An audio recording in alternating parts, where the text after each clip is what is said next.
नमस्कार, एक बार फिर से आप सभी का बहुत बहुत स्वागत है हमारे YouTube चैनल पे। आज फिर से मैं आप सभी के लिए पारिस्थितिकी तंत्र, अवधारणा, संरचना, पिरामिड और अनुक्रमण, ये जो है वो ग्रेजुएशन के बच्चों के लिए, स्नातक के बच्चों के लिए चैप्टर 2 है। चैप्टर 1 ऑलरेडी हमने वीडियोस को बना रखा है और हमारे YouTube चैनल पे आ भी चुका है। आज हम स्नातक के बच्चों के लिए, कॉलेज के बच्चों के लिए, आप कह सकते हो डी यूनिवर्सिटी के लिए या सोल के लिए या किसी भी यूनिवर्सिटीज के लिए, ये चैप्टर जो है पर्यावरण अध्ययन में सेकंड नंबर पे आता है और ये महत्वपूर्ण है।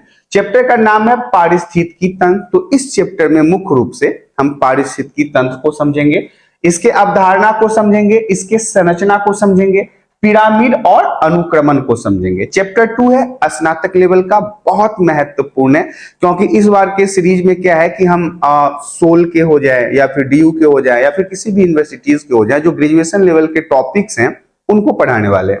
तो आइए शुरुआत करते हैं सबसे पहले पॉइंट से।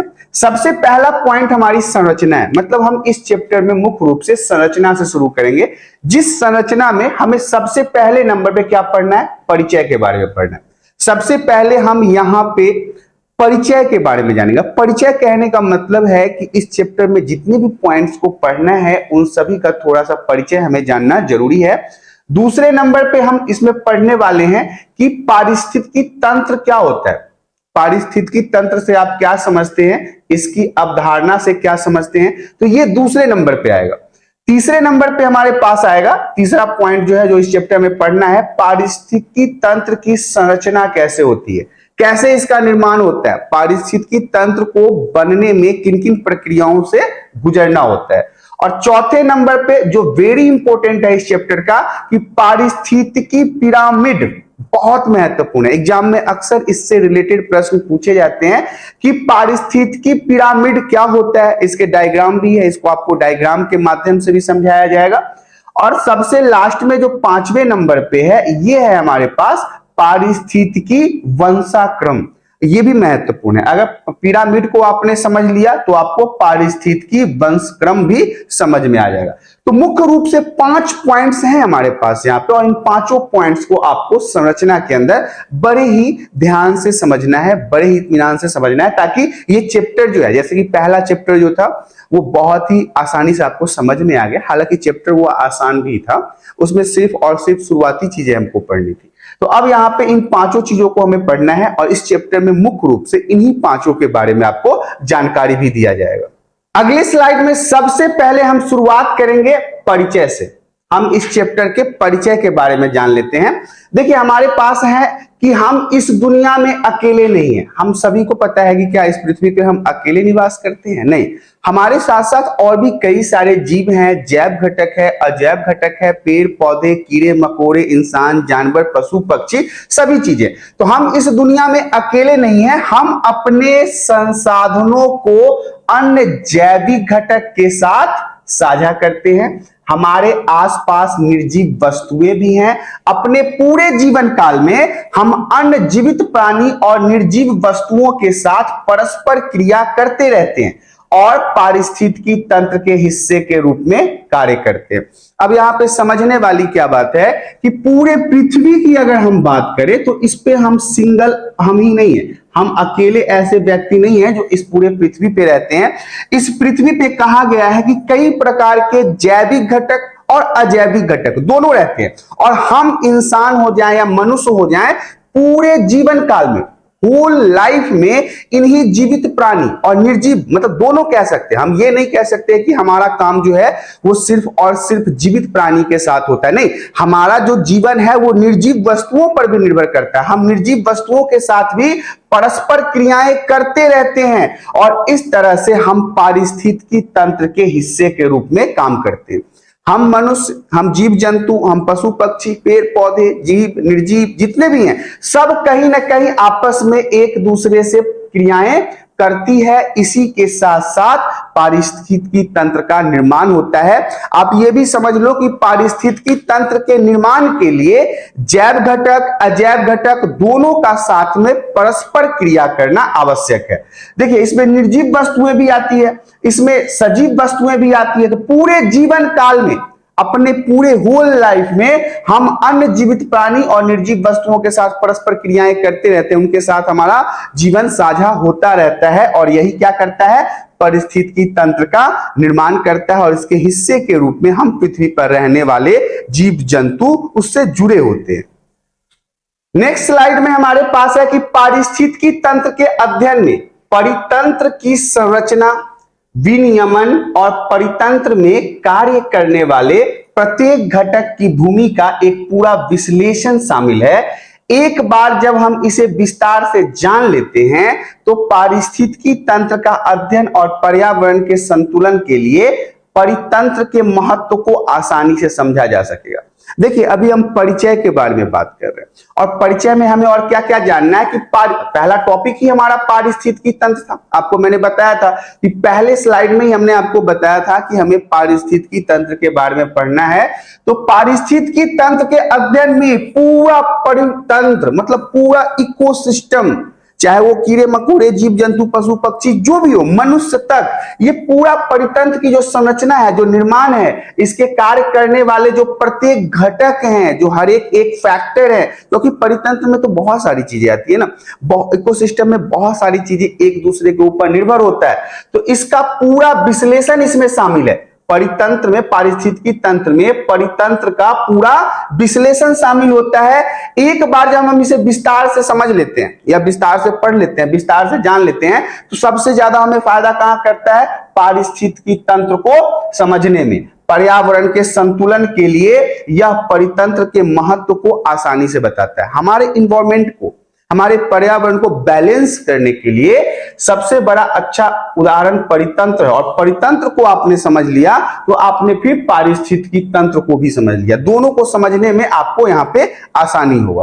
पहले टॉपिक में हमें इसके बुनियादी बातों को समझना था, बेसिक बातों को समझना था। अब हम यहां से शुरू करेंगे पारिस्थितिकी तंत्र की अवधारणा। यह भी महत्वपूर्ण है और मैंने आपको पहले स्लाइड में हमें क्या क्या पढ़ना था इसके बारे में हमने ऑलरेडी बता रखा है कि पारिस्थितिकी तंत्र पर्यावरण की बुनियादी संरचनात्मक और कार्यात्मक इकाई है। ध्यान से समझिएगा, पारिस्थितिकी तंत्र जो है, जिसके बारे में इतने समय से हमने डिटेल्स में पढ़ा है, ये पर्यावरण का मतलब इन्वायरमेंट का बुनियादी बेसिक नीड है। इसके बिना तो पारिस्थितिकी तंत्र का कोई महत्व ही नहीं है, कोई अस्तित्व ही नहीं है। ये इसके संरचना में, इसके कार्य करने की इकाई में महत्वपूर्ण स्थान रखता है।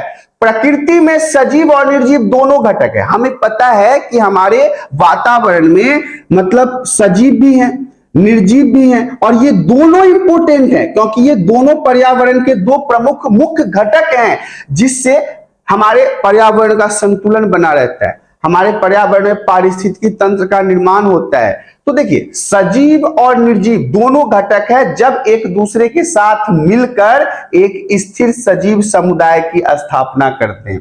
अब देखो, सजीव की भी स्थापना करने के लिए ध्यान से समझिएगा, अगर सजीव जीवन को स्थापना करना है तो कहीं ना कहीं इसमें निर्जीव चीजों का भी अहम योगदान होता है।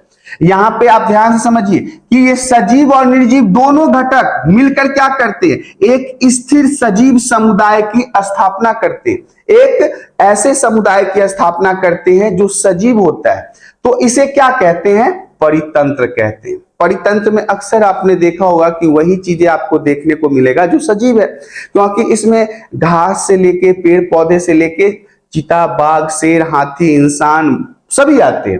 तो ये सजीव और निर्जीव मिलके किसका निर्माण करते हैं, परितंत्र का।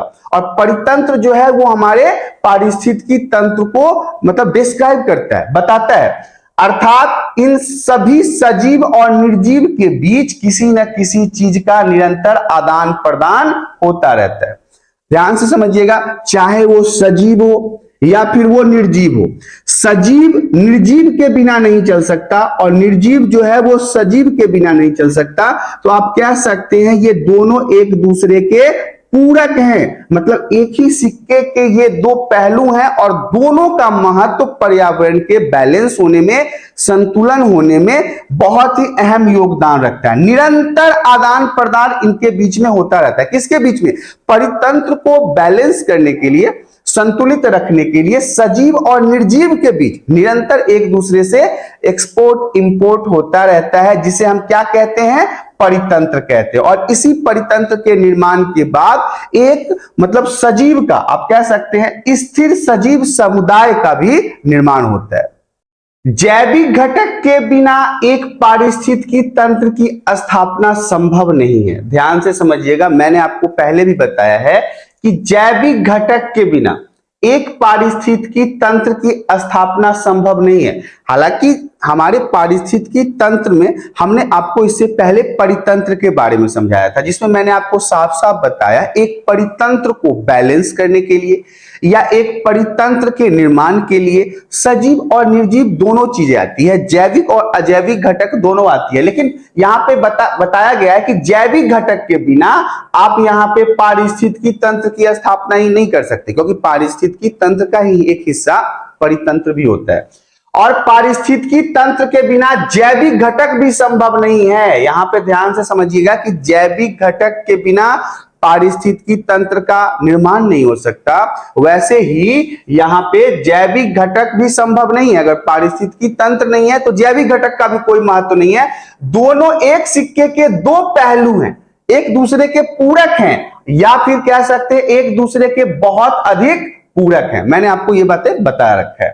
समस्त भौतिक और जैविक प्रक्रियाओं के अध्ययन के साथ ही जीवित जीवों के वितरण, बहुतायत सहित जीवित जीवों के आसपास के वातावरण के साथ उनके संबंध के अध्ययन को पारिस्थितिकी तंत्र के रूप में जाना जाता है। अब यहां से देखिए, आपका 4 नंबर का प्रश्न तैयार होता है। पहले तो आपने 4 नंबर के प्रश्न में परितंत्र के बारे में याद कर लिया, परितंत्र मैंने आपको समझा दिया था। अब यहाँ पे जो 4 नंबर का प्रश्न बनता है वो है पारिस्थितिकी तंत्र, कि आप पारिस्थितिकी तंत्र से क्या समझते हो। तो पारिस्थितिकी तंत्र मैंने आपको बताया कि जैविक घटक के बिना पारिस्थितिकी तंत्र का निर्माण नहीं होगा, और अगर जैविक घटक नहीं है तो पारिस्थितिकी तंत्र का कोई महत्व नहीं है, और पारिस्थितिकी तंत्र अगर नहीं है तो जैविक घटक का भी कोई महत्व नहीं है। ये दोनों एक ही सिक्के के दो पहलू हैं, या फिर आप आसान भाषा में कह सकते हैं ये एक दूसरे के पूरक है, एक के बिना दूसरे का महत्व शून्य के बराबर है। इसके अलावा समस्त भौतिक और जैविक प्रक्रियाओं के अध्ययन के साथ जीवित जीवों के वितरण और बहुतायत संबंधित जीवों के आसपास के वातावरण, हमारे इन्वायरमेंट में, वातावरण में हमारी प्रकृति ने अलग अलग तरह के जीवों को बनाया, अलग अलग प्रकार के निर्जीव चीजों को भी बनाया। पहाड़ है, पेड़ पौधे, जानवर, मनुष्य, हाथी, घोड़ा, बाज, चील, नदी, समुद्र, ये सारी चीजें हमारी पृथ्वी के प्रकृति के अंदर है। और इन सभी जीवित जीवों के आसपास के वातावरण, इन्वायरमेंट, हमारे पास वातावरण है ना, हमारे पास हवा है, पानी है, बहुत सारी प्राकृतिक चीजें हैं, बहुत सारी भौतिक चीजें हैं। तो यहां ध्यान समझिएगा, भौतिक और जैविक प्रक्रियाओं के अध्ययन मतलब कि समस्त भौतिक जो भी चीजें हमारे आसपास दिखाई दे रहा है, जो भी चीजों से हम घिरे हुए हैं, जो हमारे आसपास है, इन सभी के आसपास होने के साथ साथ हमारे आसपास के वातावरण जो है, जो इन्वायरमेंट है, इसी के अध्ययन को, इसी के पढ़ाई को हम क्या कहते हैं, पारिस्थितिकी तंत्र के रूप में समझते हैं। एक बार फिर मैं आसान भाषा में समझा देता हूं कि हमारे जीवन में प्रकृति ने हमें बहुत तरह की चीजों से आसपास से घेर रखा है। हवा, पानी, पहाड़, पठार, बहुत सारी चीजें, बहुत सारी भौतिक चीजें भी हैं, helicopter, mobile, laptop, this that, फलाना ठिकाना, बहुत सारी चीजें हैं।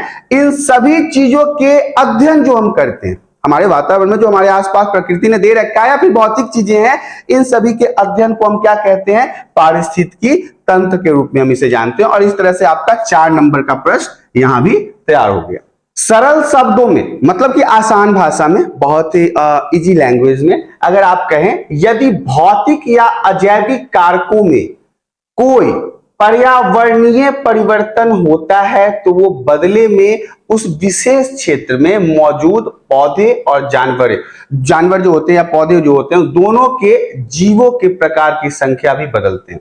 अब ध्यान से समझिए, भौतिक या अजैविक कारकों में कोई भी पर्यावरणीय परिवर्तन होता है, वातावरण में, इन्वायरमेंट में, हमारे सराउंड में यदि किसी प्रकार के परिवर्तन, चेंजिंग देखने को मिलता है तो इसके बदले में उस विशेष क्षेत्र में जहां पे ये परिवर्तन हो रहा है, चाहे वो परिवर्तन भौतिक हो या अजैविक कारकों से हो, जिन क्षेत्रों में ये परिवर्तन हो रहा है, मान लो कि ये क्षेत्र है भारत का एक ऐसा जगह जहां पे परिवर्तन और चेंजेज हो रहे हैं, मान लो एक ये जगह है, जहां पे परिवर्तन और चेंज हो रहे हैं, चाहे वो भौतिक कारण हो या अजैविक कारण हो, तो इन क्षेत्रों में विशेष रूप से यहाँ के पौधे, यहाँ के जानवर, इन सभी चीजों में बदलाव देखने को मिलेगा।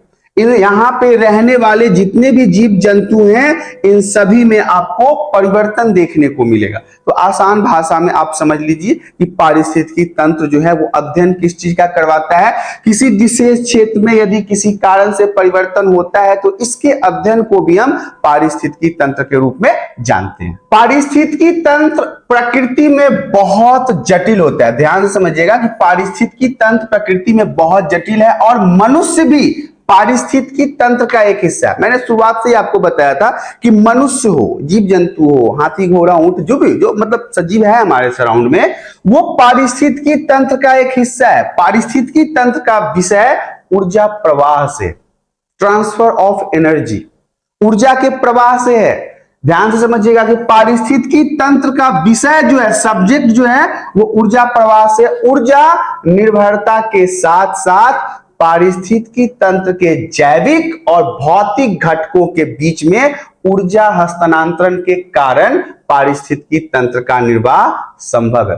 अब बड़ा टफ सा ये लाइन लग रहा होगा आपको कि ये ऊर्जा प्रवाह क्या है। ध्यान से समझिएगा, हमने आपको परितंत्र के बारे में समझाया था। इसको देखिए, ये कई सारे स्तर पर होता है। मैं जो आपको यहाँ पे बताया हूं ऊर्जा प्रवाह, उसको समझिए।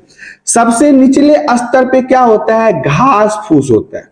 घास फूस होता है मतलब छोटे छोटे पेड़ पौधे या फिर कुछ ऐसे पत्तियां, झाड़, जिसको कौन खा लेता है? हिरन खा लेता है, खरगोश खा लेता है। तो ये इसके ऊर्जा का प्रवाह इसके अंदर जाता है। जब इन घास फूस को ये खाते हैं तो इसकी एनर्जी किसके अंदर? हिरन के अंदर चला जाता है। इसके ऊपर शेर आता है, शेर है, चीता है। अब ये क्या करता है? हिरन को, खरगोश को खा लेता है। तो इसका एनर्जी इसके अंदर गया, इसका एनर्जी इसके अंदर गया, मतलब ये ऊर्जा का ट्रांसफर हो रहा है, हस्तांतरण हो रहा है, और इस तरह से ऊर्जा प्रवाह बना रहता है, जिस कारण से पारिस्थितिकी तंत्र का निर्वाह संभव है। इसलिए मैंने आपको समझाया था, बहुत सारी ऐसी चीजें हैं जो अजैविक है, जो निर्जीव है, लेकिन उसका सेवन सजीव के द्वारा किया जाता है, और इन सभी के कारण पारिस्थितिकी तंत्र का निर्माण या बैलेंस होना या बनना संभव हो पाता है। पारिस्थितिकी तंत्र के उदाहरण स्थलीय या भूमि आधारित पारिस्थितिकी तंत्र, जलीय, जल आधारित पारिस्थितिकी तंत्र आदि हैं। अब ये क्या होता है? तो देखिए, पारिस्थितिकी तंत्र जमीन पे भी है, भूमि पे भी है, इसके अलावा ये पानी पे भी है। मतलब पानी में भी तो जीव रहते हैं, भूमि में भी जीव रहते हैं। तो इन सभी के कारण ही पारिस्थितिकी तंत्र यहाँ पे संभव हो पाया। उदाहरण के रूप में यहाँ पे बताया गया, एग्जाम्पल के रूप में, कि जलीय भी है जो जल आधारित होता है, भूमि पे भी है जो भूमि आधारित होता है। तो ये पारिस्थितिकी तंत्र को समझने के लिए उदाहरण थे। अब मैं आपको पारिस्थितिकी तंत्र की संरचना जो है, इसे एक इमेज के माध्यम से समझा देता हूं। सबसे इसको बड़ा ध्यान से समझना है, क्योंकि ये आपके एग्जाम के लिए महत्वपूर्ण है, और पारिस्थितिकी तंत्र के ऊपर ही पूरा चैप्टर बेस्ड है। और इसको समझना इसलिए भी महत्वपूर्ण है क्योंकि आगे के चैप्टर में भी इससे रिलेटेड कई सारे आपको सेंटेंसेस, वर्ड पढ़ने पड़ेंगे। तो सबसे पहले नंबर पे क्या आता है हमारे पास? पारिस्थितिकी तंत्र। ये नंबर 1 पे, ध्यान से समझिएगा, सबसे नंबर 1 पे हमारे पास पारिस्थितिकी तंत्र आ गया। इस डायग्राम को चाहे तो आप अपने कॉपी में बना सकते हैं, आपके एग्जाम के लिए इंपॉर्टेंट है। और पारिस्थितिकी तंत्र के हमारे पास 2 हिस्से हैं, 1 नंबर और 2 नंबर। अब ध्यान से समझिए, पहले नंबर पे पारिस्थितिकी तंत्र, दूसरे नंबर पे पारिस्थितिकी तंत्र जो है वो 2 भागों में बट गया है। पहला है जैविक घटक और दूसरा है अजैविक घटक। ये आपको मुख्य रूप से याद रखना है। अब यहाँ पे जो जैविक घटक है, इसके 3 भाग बट गए। पहला कौन सा है? उत्पादक, उपभोक्ता, अपघटनकर्ता। उत्पादक जो उत्पादन करता है, प्रोडक्शन, उपभोक्ता जो उस प्रोडक्ट का यूज करता है, और अपघटन करता मतलब उन चीजों के उपभोक्ता के यूज होने के बाद उसको फिर से वापस उसी फॉर्म में ले आता है। तो इसमें भी क्या है कि उपभोक्ता जो है वो महत्वपूर्ण है। इसमें प्राथमिक उपभोक्ता है, द्वितीयक उपभोक्ता है और तृतीयक उपभोक्ता है। ये तीनों चीजें आपसे एग्जाम में पूछा जाएगा। तो ये हमारे जैविक घटक के बारे में था। फिर से एक बार समझा देता हूं, पारिस्थितिकी तंत्र दो भागों में बंटता है, जैविक घटक, अजैविक घटक। जैविक घटक तीन भागों में बंटता है। पहला है उत्पादक, उपभोक्ता, अपघटनकर्ता। उपभोक्ता को भी तीन भागों में बांटा गया है, प्राथमिक उपभोक्ता, द्वितीयक उपभोक्ता और तृतीयक उपभोक्ता। हालांकि आगे की स्लाइड में मैं आपको प्राथमिक उपभोक्ता, द्वितीयक उपभोक्ता और तृतीयक उपभोक्ता को पूरे अच्छे से डायग्राम के साथ समझाऊंगा। अब हम इधर चलते हैं अजैविक घटक की तरफ। अजैविक घटक में भी तीन प्रकार की चीजें हैं। पहला है अकार्बनिक, दूसरा है कार्बनिक और तीसरा है जलवायु। ये भी मैं आपको आगे की स्लाइड में समझाऊंगा, ये भी महत्वपूर्ण है। तो यहाँ पे मुख्य रूप से आपको पारिस्थितिकी तंत्र की संरचना के बारे में समझ में आ गया कि पारिस्थितिकी तंत्र दो भागों में बंटा, जैविक और अजैविक। जैविक को तीन भागों में बांट दिया, जिसमें उपभोक्ता में प्रथम उपभोक्ता, द्वितीय उपभोक्ता, तृतीय उपभोक्ता था। और दूसरी तरफ जो अजैविक घटक था दूसरे नंबर पे, इसमें अकार्बनिक तत्व है, कार्बनिक तत्व है और जलवायु है। अब इसको हम डिटेल्स में जान लेते हैं कि इसको हम कैसे समझेंगे। नेक्स्ट स्लाइड में अब शुरुआत हम करते हैं जैविक घटक से कि जैविक घटक क्या होता है, जैविक घटक से आप क्या समझते हैं, जैविक घटक के बारे में प्रश्न पूछा जा सकता है। तो देखिए, जैविक घटक जितने भी होते हैं उनको पोषण के प्रकार के आधार पर तीन श्रेणियों में विभाजित किया गया। ध्यान से समझिएगा, मैंने आपको पहले वाले स्लाइड में समझाया था कि जो जैविक घटक थे इनको पोषण के आधार पर तीन भागों में बांटा गया है, जिसमें पहला है उत्पादक, ध्यान से समझिएगा, दूसरा था उपभोक्ता और तीसरा हमारा था घटक। ये तीनों हमारे जो थे वो जैविक घटक के प्रमुख रूप से जाने जाते हैं पोषक के प्रकार में। अब पोषण क्या होता है कि कैसे इसका यूटिलाइज होगा, कैसे उपयोग होगा, उसके आधार पर जैविक घटक को, यहाँ पे जो जैविक घटक है उसको उत्पादन, उपभोक्ता और अपघटक के रूप में बांटा गया है। तो सबसे पहले नंबर पे हमारे पास है उत्पादक। हम यहाँ पे उत्पादक के बारे में समझेंगे, उत्पादक होता है क्या, क्योंकि नंबर 1 पे हमारे पास उत्पादक ही है। अब उत्पादक का मतलब समझ लीजिए, उत्पादक पारिस्थितिकी तंत्र के ऑटोट्रॉप्स, मतलब ऑटो का अर्थ क्या होता है, स्वयं, खुद। ट्रॉफ का मतलब होता है पोषण करना, स्वपोषण। आपको क्लास 6 का साइंस, 7 का साइंस याद हो गया होगा कि स्वपोषण, ऐसे जीवों के बारे में हमने पढ़ा था जो स्वपोषी जीव थे। यहां पे वही चीजों को पढ़ना है। ऑटोट्रॉप्स, ऑटो का अर्थ है स्वयं और ट्रॉफ का अर्थ है पोषण करना, अर्थात स्वपोषण होते हैं। वैसे जीव जो अपना भोजन खुद बनाते हैं स्वपोषी कहलाते हैं, स्वपोषण कहलाते हैं।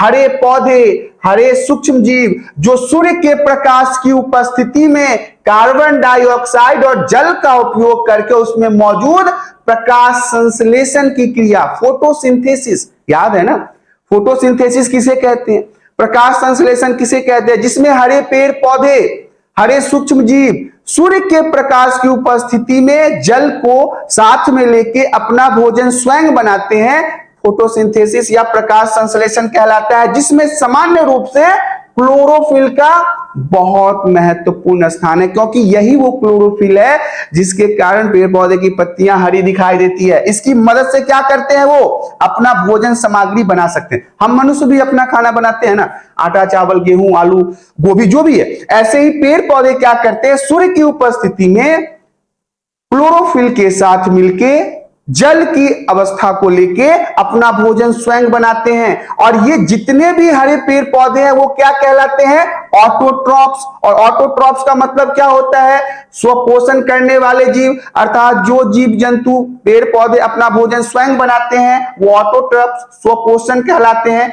सभी हरे पेड़ पौधे, शैवाल, साइनोबैक्टीरिया आदि ऑटोट्रॉप्स हैं। इसको समझ लीजिएगा, यही हमारे उत्पादक कहलाते हैं। नंबर 1 पे उत्पादक था जो अपना भोजन स्वयं बनाता है, फोटोसिंथेसिस की क्रिया के कारण या फिर किसी अन्य क्रिया के कारण भी अगर वो अपना भोजन स्वयं बनाता है तो वो सिर्फ और सिर्फ उत्पादक में आएगा, ऑटोट्रॉप्स में आएगा, स्वपोषण में आएगा। दूसरे नंबर पे आता है उपभोक्ता। अब हम उपभोक्ता के बारे में भी जान लेते हैं कि उपभोक्ता, क्योंकि पहले में तो उत्पादन वाला था, अब उपभोक्ता के बारे में जान लेते हैं कि उपभोक्ता एक पारिस्थितिकी तंत्र के विषम पोषण जीव हैं। विषम पोषण जीव क्या होता है उसे समझ लीजिए।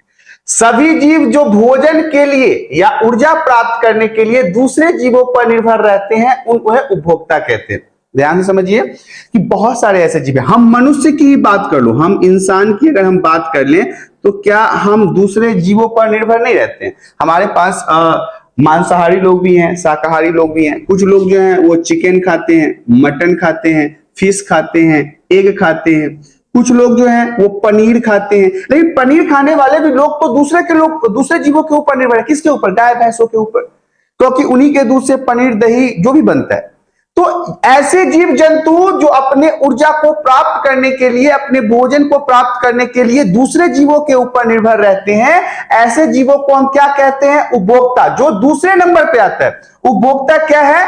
जो दूसरे जीवों पर निर्भर रहते हैं उन्हें क्या कहा जाता है? उपभोक्ता कहते हैं। और उपभोक्ता के भी विभिन्न प्रकार होते हैं, मैंने आपको समझाया था। इसमें 3 स्तर हैं उपभोक्ता में।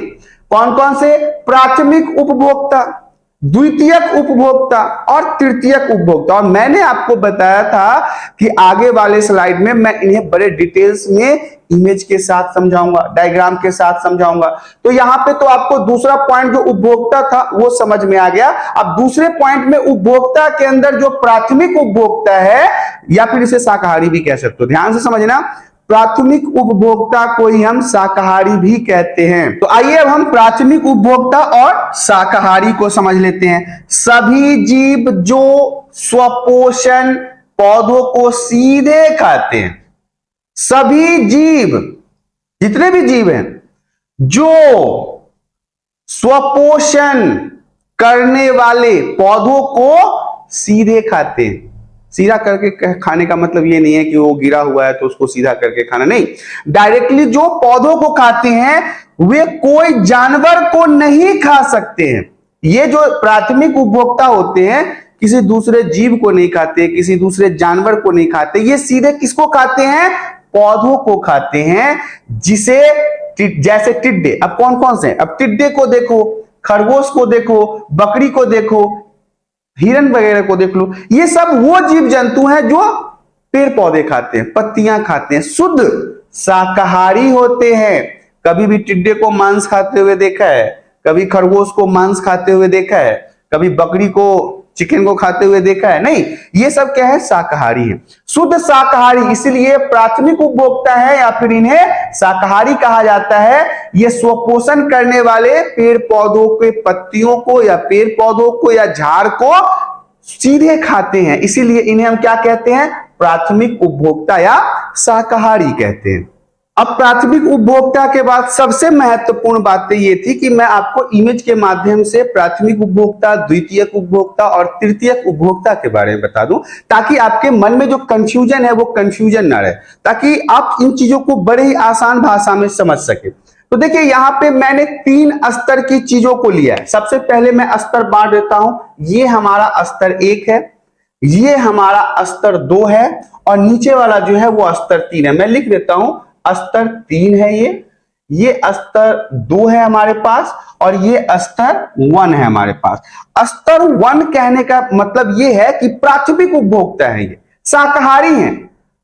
दूसरा स्तर हमारा कहने का मतलब है कि द्वितीयक उपभोक्ता है और तृतीयक उपभोक्ता। अब प्राथमिक उपभोक्ता में सबसे पहले तो आप ये समझ लीजिए कि मैंने आपको बताया था फोटोसिंथेसिस कौन करता है? ये ग्रास करता है, ये पत्तियां करती है, ये झाड़ियां करते हैं। ये फोटोसिंथेसिस के माध्यम से अपना भोजन स्वयं बनाते हैं। इसीलिए इसे हम ऑटोट्रॉप्स कहते हैं, जो स्वपोषी कहलाते हैं। इन सभी पेड़ पौधों को खाने वाले जो दूसरे लोग हैं वो क्या है? डियर है, हिरन है, एल्क है, ब्लेविस है, माइस है। तो ये सब जो है इन पेड़ पौधों को खा के अपना ऊर्जा अर्जित करते हैं, ऊर्जा प्रवाह को इसी तरह से आप समझ सकते हैं। अब जो ये द्वितीयक हैं, ये दूसरे नंबर पे आते हैं। इनको कौन खा जाता है? इनको वुल्फ्स खा जाते हैं, आइटोन खा जाते हैं, चील खा जाते हैं। तो ये सब जो है इन सब को खा के अपना जीवन चलाते हैं। मतलब इसका ऊर्जा प्रवाह इसके अंदर गया, इसका ऊर्जा प्रवाह इसके अंदर गया। तो ये सारी चीजें ऐसे ही ऊर्जा प्रवाह के रूप में चलता रहता है। अब हम बात करते हैं दूसरे नंबर पे द्वितीयक उपभोक्ता के बारे में। प्रथम उपभोक्ता, प्राथमिक उपभोक्ता के बारे में तो हमने पढ़ लिया है। द्वितीयक उपभोक्ता में क्या है? सभी जीव जो सीधे पारिस्थितिकी तंत्र के उत्पादक अर्थात पौधों को नहीं खा सकते हैं, ये केवल प्राथमिक उपभोक्ता या शाकाहारी जीव को ही खा सकते हैं, जैसे मेंढक हो गया, गीदड़ हो गया, सांप हो गया। अब द्वितीयक उपभोक्ता को समझिए। द्वितीयक उपभोक्ता वो उपभोक्ता है, वो जीव जंतु है जो पेड़ पौधों को नहीं खाता है, पेड़ पौधों को नहीं खाया, झाड़ को नहीं खाया, पत्तियों को नहीं खाया। अब ये क्या कर रहा है? पेड़ पौधों को खा ही नहीं सकता है, इसके अंदर एबिलिटी नहीं है खाने का, पचाने का, हासिल करने का। ये केवल किसको खाते हैं? शाकाहारी जीव को खाते हैं। हिरण को खाएगा या फिर और भी ऐसे जीव हैं जिनको खाता है, जैसे मेंढक को। अब मेंढक क्या करता है? पत्ती तो खाता नहीं है, छोटे छोटे कीड़े, इंसेक्ट्स को खाता है, छोटे छोटे कीड़े मकोड़ों को खाता है। गीदड़ क्या करता है? खरगोश को खा लेता है। सियार क्या करता है? छोटे छोटे जानवरों को खा लेता है। सांप क्या करता है? चूहा को खा लेता है, मेंढक को खा लेता है। तो ये क्या करते हैं? सीधा पारिस्थितिकी तंत्र के पेड़ पौधों को, स्वपोषी ऑटोट्रॉप्स को नहीं सेवन करके छोटे छोटे शाकाहारी जीवों का सेवन करते हैं। इन्हें हम द्वितीयक उपभोक्ता कहते हैं। अब हम बात करेंगे तृतीयक उपभोक्ता के बारे में। तृतीयक उपभोक्ता क्या है? सभी जीव जो अपने भोजन के लिए द्वितीयक या प्राथमिक उपभोक्ताओं पर निर्भर रहते हैं। ध्यान से समझिएगा, वो सभी जीव जो अपने भोजन के लिए, अपने ऊर्जा के लिए द्वितीयक या प्राथमिक उपभोक्ता पर निर्भर रहता है। द्वितीयक कहने का मतलब है इन सभी को खाके, जैसे मेढक हो गया, गिद्धड़ हो गया, सांप हो गया, या फिर पेड़ पौधे। ये द्वितीयक और प्राथमिक उपभोक्ता दोनों को खा लेता है। कौन? तृतीयक उपभोक्ता। ये तृतीयक उपभोक्ता वाले प्राथमिक को भी निपटा लेता है, द्वितीयक को भी निपटा लेता है। जैसे बाघ हो गया, शेर हो गया, गिद्ध हो गया, बाज हो गया, ये सब तृतीयक उपभोक्ता हैं जो द्वितीयक को भी निपटा देते हैं, इनको भी खा सकते हैं और प्राथमिक को भी खा सकते हैं। जैसा कि मैंने अभी आपको समझाया, ये ऊपर वाले जो हैं ये नीचे वाले सभी का सेवन कर लेते हैं, इसीलिए इनको हम तृतीयक उपभोक्ता कहते हैं। आगे की स्लाइड में लेके चलते हैं। अगला स्लाइड हमारा जो है वो तीसरा पॉइंट आता है, इंपॉर्टेंट है, अपघटक। जो मैंने आपको बोला था कि ये उपभोक्ता का सबसे महत्वपूर्ण है। अपघटक भी बहुत महत्वपूर्ण रहेगा। अपघटक भी प्रकृति में कुछ हद तक विषम पोषण होते हैं, ध्यान से समझिएगा। अपघटक जो होते हैं वो हमारे प्रकृति में कुछ हद तक विषम पोषण होते हैं। इसमें क्लोरोफिल नहीं होता। क्लोरोफिल वही क्लोरोफिल जो फोटोसिंथेसिस के समय में पेड़ पौधों को भोजन बनाने में मदद करता है, वो इसमें नहीं होता। इसलिए भोजन और ऊर्जा के लिए मृत जैविक पदार्थ या अपरद पर निर्भर रहते हैं। इनके पास भोजन बनाने का कोई सोर्स नहीं है, इसलिए जो पदार्थें मर जाती है, जो पदार्थें खत्म हो जाते हैं, उनके अंदर से ये अपने भोजन का ऊर्जा प्रवाह लेते हैं। ये जीव पर मतलब पर्यावरण के मृत और सड़ने वाले पदार्थों पर पनप सकते हैं। कई बार आपने देखा होगा कि मांस मछली पेड़ पौधे के सड़ने के बाद उसमें छोटे छोटे कीड़े हो जाते हैं। ये कीड़े नहीं है, ये अपघटक है जो उनको भोज्य पदार्थ के रूप में निपटा के उनको प्रकृति में विलीन कर देते हैं। इसलिए इन्हें डिकम्पोजर या सैप्रोफाइट या डिट्रीवोर्स कहा जाता है। डैट्री का अर्थ होता है मृत कार्बनिक पदार्थ, जो मर जाते हैं उनके ऊपर पनपने वाले ये छोटे छोटे इंसेक्ट्स, जो इनको अपघटक करके वापस पर्यावरण में विलीन कर देते हैं। ये किसी भी प्रकार के मिट्टी में जैविक कचरे के साथ रह सकते हैं। अपघटक पर पर्यावरण में जैव भू रासायनिक चक्र को पूरा करने में बहुत महत्वपूर्ण भूमिका निभाते हैं। जैसे बैक्टीरिया हो गया, कवक हो गया, केचुआ हो गया आदि। इसको मैं आपको आसान भाषा में समझा देता हूं, ये होता क्या है। बहुत सारी चीजें हमारे वातावरण में ऐसी हैं जो सड़ती है, गलती है। अगर वो सड़े ना, गले ना, तो वापस पृथ्वी में एक बहुत सा भूचाल आ जाएगा। बहुत भूचाल कहने का मतलब है कुछ ऐसा हो जाएगा, अगर अपघटक ना हो तो सिस्टम इतना खराब हो जाएगा कि चीजें सड़ेंगी नहीं, गलेंगी नहीं, वापस वो फर्टिलाइज होगी नहीं, मिट्टी बनेगी नहीं, तो कचरा बहुत ज्यादा हो जाएगा। कचरा बहुत ज्यादा हो जाएगा। अब इसको गलाने के लिए, खत्म करने के लिए, वापस पर्यावरण में विलीन करने के लिए यहाँ पे हमारे पास कवक है, फुंदी है, केचुआ है, बैक्टीरिया है। गांव घर में आपने देखा है ना, केचुआ पालन आजकल होता है। लोग एक ड्राम बना लेते हैं, उसमें केचुआ को रखा जाता है और उसमें लोग हरे पेड़ पौधे, गोबर, गंदगी सब डाल देते हैं, जिसको केचुआ खाता है, और वो जो खाता है वही तो अपघटक है।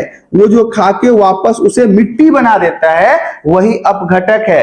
कवक, फफूंद, केचुआ, बैक्टीरिया का मुख्य रूप से काम यही है कि वो सड़ने गिरने वाले चीजों पर पनपते हैं और उनको अपघटित करके वापस पर्यावरण के उपयोग के लायक बना देते हैं। इस डायग्राम में जितनी भी बैक्टीरिया या केचुआ या जो भी चीजें आपको दिख रही है, जो इंसेक्ट्स हैं, ये सब क्या है पता है? ये सभी अपघटक है। ध्यान से समझिएगा, ये सभी अपघटक हैं जो चीजों के सड़ने गलने के बाद उनके ऊपर पनपते हैं, जन्म लेते हैं और उनको पूर्ण रूप से अपघटित करके पर्यावरण के अनुकूल बना देते हैं। तो ये सारे डायग्राम में आपको अपघटक के वो इंसेक्ट्स, कीड़े, बैक्टीरिया या केचुआ दिख रहा है जो कहीं ना कहीं प्रकृति में सड़े गले चीजों के ऊपर उत्पन्न होते हैं और उन्हें अपघटित करते हैं। नेक्स्ट स्लाइड में बढ़ते हैं। अगला स्लाइड हमारा कहता है, इस स्लाइड में हम कुछ महत्वपूर्ण पारिस्थितिकी तंत्र के प्रकार के बारे में पढ़ने वाले हैं। इसमें हमारे पास टोटल 1 2 3 4 5 टाइप्स के हमारे पास पारिस्थितिकी तंत्र के प्रकार हैं। पहला है घास परितंत्र, वन परितंत्र, फिर है मरुस्थल परितंत्र, तालाब या झील परितंत्र, सागरीय परितंत्र। ये सारे वर्ड से आप वाकिफ होंगे। घास परितंत्र मतलब हो गया मैदानों वाला, वन परितंत्र मतलब हो गया जंगलों का परितंत्र, मरुस्थल का मतलब हो गया रेत रेगिस्तान वाला, तालाब झील के बारे में आप जानते ही हैं, छोटे छोटे मठ जो होते हैं। इसके अलावा सागरीय परितंत्र। अब देखिए, प्राथमिक उपभोक्ता जैसे घास परितंत्र में क्या होता है? टिड्डे, खरगोश, हिरन, भेड़, बकरी आदि। द्वितीयक उपभोक्ता इसमें क्या है? छिपकली, पक्षी, सांप आदि। और तृतीयक उपभोक्ता इसमें बाज, चील, बाघ आदि है, क्योंकि ये सारी चीजें तृतीयक उपभोक्ता है, ये द्वितीयक उपभोक्ता और प्राथमिक उपभोक्ता दोनों का सेवन करता है। और प्राथमिक उपभोक्ता को कौन खाता है? द्वितीयक उपभोक्ता खाता है। अब वन परितंत्र की अगर बात कर ले तो इसमें बहुत सारे मक्खियां, गिलहरी, कीड़े, हिरन, फल, चमगादड़, नीलगाय आदि हैं जो प्राथमिक उपभोक्ता हैं, जो शाकाहारी होते हैं। और इसको कौन खा लेता है? वहां के पक्षी, उल्लू, छिपकली, भेड़िए, सियार आदि। और इनको भी कौन खा लेता है? बाघ, शेर आदि खा लेता है। ऐसे ही अब तीसरे नंबर पे है मरुस्थलीय परितंत्र। इसमें कौन आता है? कीड़े, चूहे, पक्षी, ऊंट, गिलहरी आदि। इसको द्वितीयक उपभोक्ता बिच्छू, लोमड़ी, सियार, रैटल स्नेक मतलब कि सांप, नेवला आदि इसका सेवन कर लेते हैं। और इन दोनों को खाने वाला कौन है? सांप, लोमड़ी, धारीदार लकड़बग्घा, रेत की बिल्लियां, वाइपर, चीता, चील आदि इन दोनों का सेवन करते हैं। फिर अब अगर हम बात करें, फोर्थ नंबर पे है तालाब तथा झील का परितंत्र। तो इसमें आपको प्राथमिक में कीड़े, मेढक, लार्वा, ब्रिंग, जुल्पा, कटन, क्रिस्पिशियन आदि मिल जाएंगे। इनको खाने वाले कीड़े, बड़ी मछलियां होती है, क्रेन होता है, अन्य पक्षी आदि होती है। और इन दोनों को खाने वाला सबसे बड़ी मछलियां उस तालाब की जल के सांप, बाज, चील आदि इन सभी का सेवन कर लेते हैं।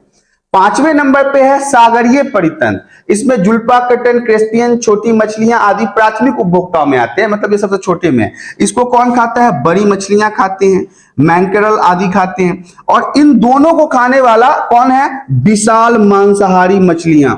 समुद्र में तो बहुत बड़ी बड़ी मछलियां हैं जो मांसाहारी है। शार्क हो गए, ये सब खा जाते हैं। वेल हो गया, सांप हो गया, बाज हो गया, ये सभी इन दोनों को खाते हैं। तो ये हमारे पास पारिस्थितिकी तंत्र के कुछ प्रमुख उदाहरण के रूप में आपको यहाँ पे दिखाया गया है। जैविक घटक के बाद अब हमारा दूसरा सबसे इंपॉर्टेंट पॉइंट है, वो है अजैविक घटक। ये भी समझना बहुत जरूरी है।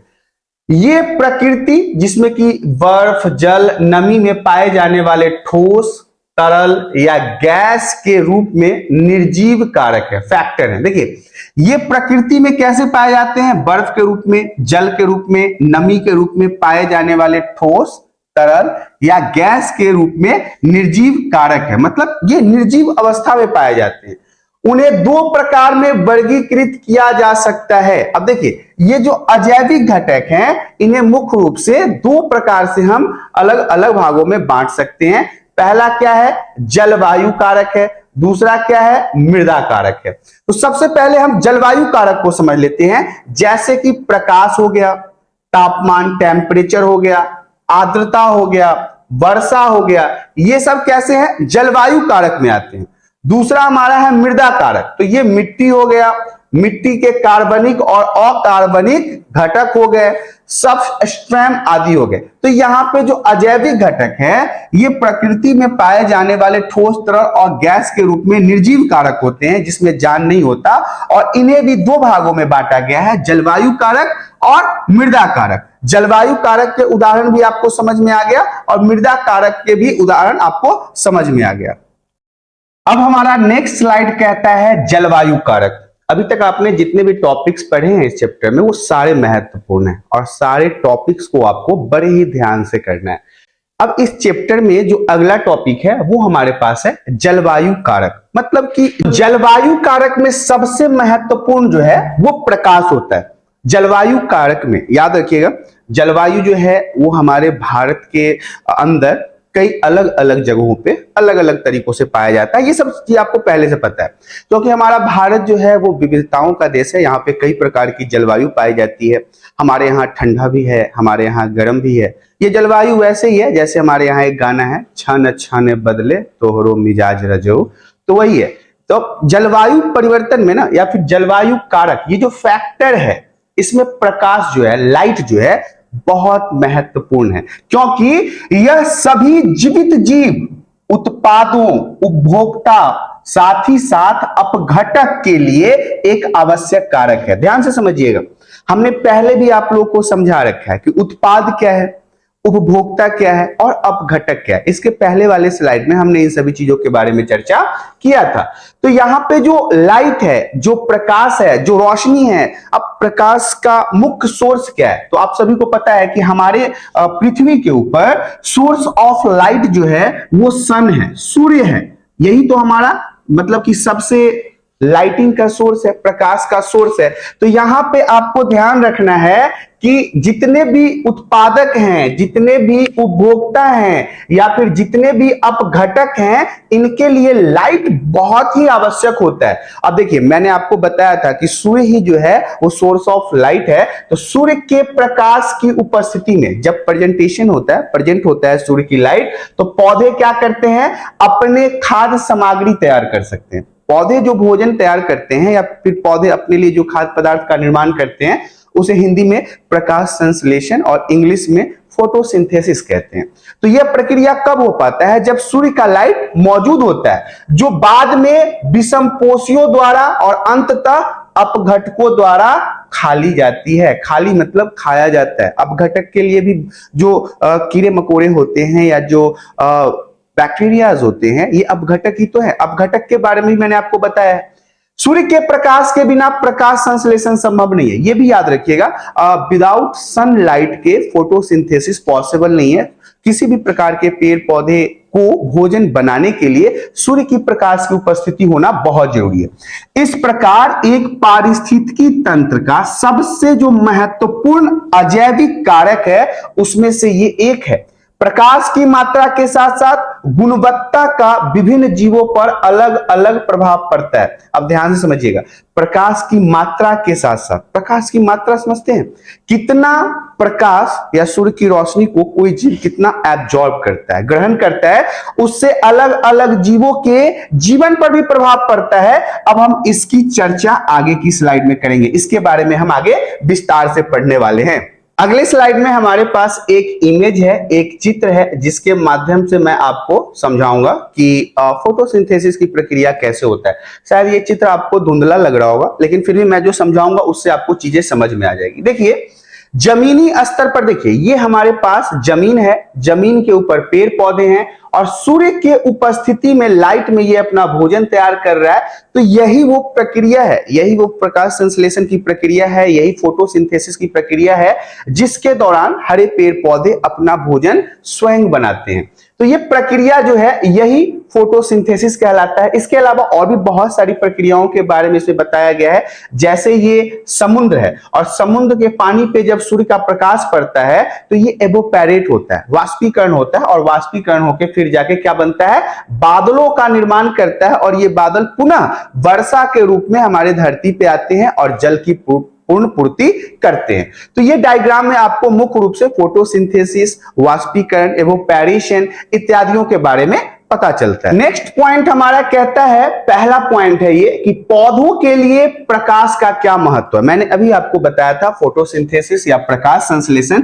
तो अब हम अगर बात कर लें पौधों के बारे में तो जान लेते हैं कि पौधों के लिए सूर्य का प्रकाश कितना महत्वपूर्ण है। सनलाइट जो है वो प्रकाश जो उसके जो उत्सर्जित होते हैं वो पेड़ पौधों के लिए कितना महत्वपूर्ण है।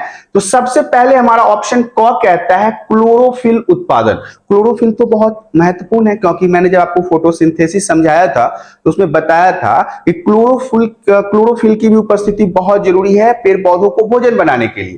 तो पौधों के लिए प्रकाश का महत्व में सबसे पहले क्या है, क्लोरोफिल का उत्पादन। और दूसरा कहता है पौधों का वितरण।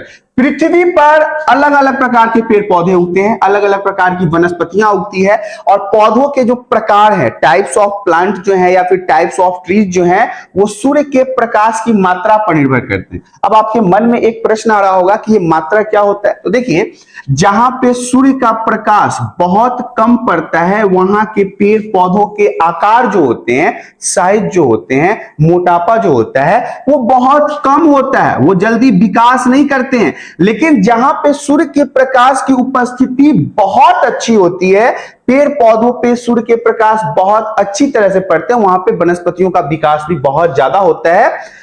देखिए, शीतोष्ण और उष्ण कटिबंधीय और टुंड्रा क्षेत्रों की वनस्पति एक दूसरे से भिन्न होते हैं। अब कैसे?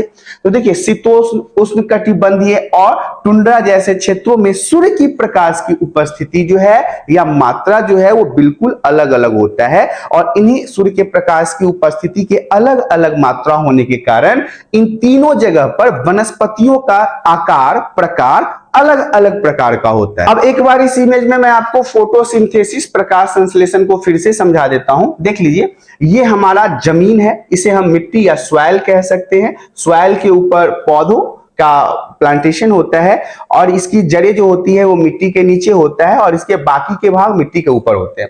अब ये क्या करता है पेड़ पौधे कि वातावरण में जो CO2 है, कार्बन डाइऑक्साइड मौजूद होता है, उसकी उपस्थिति में और सूर्य के प्रकाश की उपस्थिति में, यहाँ पे आपको सनलाइट दिख रहा होगा, इसके उपस्थिति में ये अपने भोज्य पदार्थ का निर्माण करते हैं। हमेशा पेड़ पौधों के जो भोज्य पदार्थ होते हैं वो उनके पत्तियों के माध्यम से निर्माण किए जाते हैं और इस प्रक्रिया को हम क्या कहते हैं, फोटोसिंथेसिस कहते हैं। एक बार इसको समझ लीजिए, 6CO2 मतलब कार्बन डाइऑक्साइड यहाँ पे है और 6H2O मतलब वाटर भी मौजूद है और ये रासायनिक प्रक्रिया जो है वो फोटोसिंथेसिस कहलाती है और बनता क्या है, C6H12O6 मतलब ग्लूकोज और ऑक्सीजन, जो पेड़ पौधों के भोज्य पदार्थ के लिए, उनके खाने के लिए बहुत ही उपयुक्त माना जाता है। नेक्स्ट पॉइंट हमारा कहता है प्रकाश। एक बार प्रकाश को समझ लेते हैं क्योंकि प्रकाश के बारे में आपने पहले की बहुत सारे कक्षाओं में पढ़ रखा है। इस प्रकार विभिन्न क्षेत्रों के पौधों के फिजियोलॉजी का निर्णय करता है, मतलब उनके फिजिकल डिपार्टमेंट आप कह सकते हैं, उनके आकार प्रकार, ग्रोथ, मोटापा, झाड़, टहनी, ये सब किसके ऊपर निर्भर करता है, प्रकाश के ऊपर निर्भर करता है। नेक्स्ट पॉइंट हमारा है टेम्परेचर, तापमान। ये भी बहुत महत्वपूर्ण है। जब प्रकाश बढ़ता है, जब लाइट बढ़ती है, सन के प्रकाश बढ़ते हैं तो तापमान में भी बढ़ोतरी हो जाता है, मतलब कि टेम्परेचर में भी इंक्रीजमेंट देखने को मिलता है।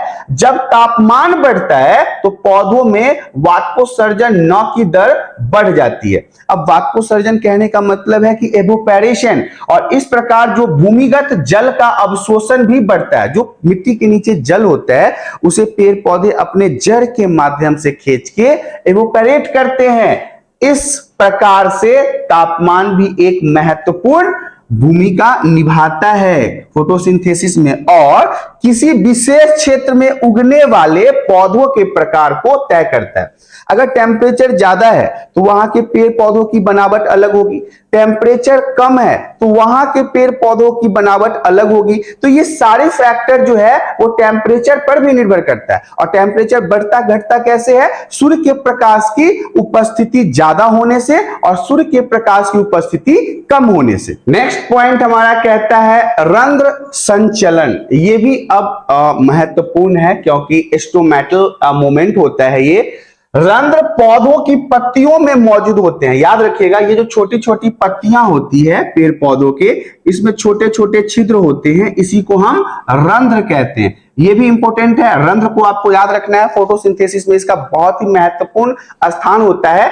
वे पौधों के शरीर से जल के वाष्पीकरण का नियंत्रण करते हैं। हमारे आम इंसान, हम मनुष्य की भी बात कर लें तो हमारे शरीर में जो कोशिकाएं हैं, जो पोर्स हैं, जो छिद्र हैं, ये वाष्पोत्सर्जन में काफी महत्वपूर्ण होते हैं। ऐसे ही पेड़ पौधों में भी होता है।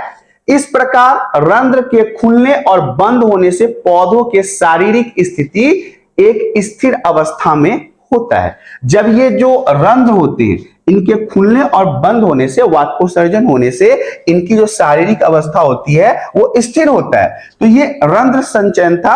अब हम बात करेंगे प्रकाश की अवधि के बारे में। तो देखिए, गर्मी की बात कर ले या सर्दियों की बात कर ले, इन महीनों के दौरान फूलों की प्रकृति जो होती है और प्रकार जो होते हैं वो अलग अलग हो जाते हैं। गर्मी में उगने वाले फूल अलग होते हैं, ठंड में उगने वाले फूल अलग अलग होते हैं। जैसा कि हम देखते हैं कि इसके पीछे का मूल सिद्धांत यह है कि सूर्य के प्रकाश से अनावृत्ति के आधार पर कुछ पौधे जो गर्मी के महीनों में खिल सकते हैं वे लंबे दिन वाले पौधे होते हैं, और कुछ छोटे दिन वाले पौधे होते हैं जो सर्दियों के महीनों में खिल सकते हैं। अब देखिए, हमारे वातावरण में कई प्रकार के ऐसे पेड़ पौधे फूल झाड़ियां हैं जो सर्दियों में उगते हैं, कुछ ऐसे हैं जो गर्मियों में उगते हैं। तो याद रखिएगा, गर्मियों में उगने वाले फूल जो होते हैं उनका जीवन काल लंबे समय तक होता है, क्योंकि उनको सूर्य की प्रकाश जो है वो लंबे समय तक प्राप्त होती है। लेकिन ठंड में क्या होता है, कभी धूप का उगना, कभी धूप का ना उगना। तो ठंड के समय में उगने वाली जो फूल पत्तियां होती है उनका जीवन अवधि जो होता है वो लंबे समय का ना होके कम छोटे समय तक का होता है। तो ये निर्भर करता है प्रकाश की अवधि के ऊपर भी। बहुत सारे ऐसे फैक्टर हैं जो इसमें महत्वपूर्ण होते हैं। नेक्स्ट पॉइंट हमारा कहता है जानवरों के लिए प्रकाश का महत्व। अभी तक तो हमने पेड़ पौधों के लिए जो प्रकाश के महत्व हैं उसके बारे में बात किया था। अब हम जानवरों के लिए प्रकाश का क्या महत्व है उसके बारे में जान लेते हैं। तो जानवरों के लिए जो प्रकाश का महत्व है उसमें सबसे पहले पॉइंट पे आता है उपापचय। अब मेटाबॉलिज्म क्या होता है, तो प्रकाश जो है, जो लाइट जो है वो जानवरों की, जानवर कहने का मतलब है इसमें हम आम इंसान भी आ जाते हैं, हम मनुष्य भी आ जाते हैं, सारे प्रकार के पशु पक्षी आ जाते हैं। तो ये जो प्रकाश है ये जानवरों की एंजाइमिक गतिविधियों को प्रभावित करके उसके फिजियोलॉजी और उपापचय को नियंत्रित करता है। ध्यान से समझिएगा, हम जो भी भोजन करते हैं इसको खाने में, पचाने में, हमारे शरीर के प्रकार आकार बढ़ने के, ग्रोथ के, सबके ऊपर ये प्रकाश जो है अपना कंट्रोल रखता है। तो लाइट जो है वो मानव जीवन के लिए भी काफी महत्वपूर्ण है। दूसरा है दृष्टि, विजन, देखने के लिए, किसी भी चीज को सही तरीके से देखने के लिए प्रकाश के बिना कुछ भी देखना बहुत कठिन है। एग्जाम्पल के लिए, रात के समय में आप किसी वस्तु को देखने की कोशिश करो तो आप नहीं देख पाते हैं अगर लाइट ना हो तो दृष्टि विजन के लिए भी प्रकाश का होना बहुत महत्वपूर्ण है। यह सभी जानवरों के लिए आवश्यक है। जानवर, पशु पक्षी, मानव, इंसान, दृष्टि सभी के पास होता है और सभी को देखने में कहीं ना कहीं लाइट जो है, प्रकाश जो है वो अपना महत्वपूर्ण योगदान देता है। नेक्स्ट पॉइंट हमारा कहता है रंजकता।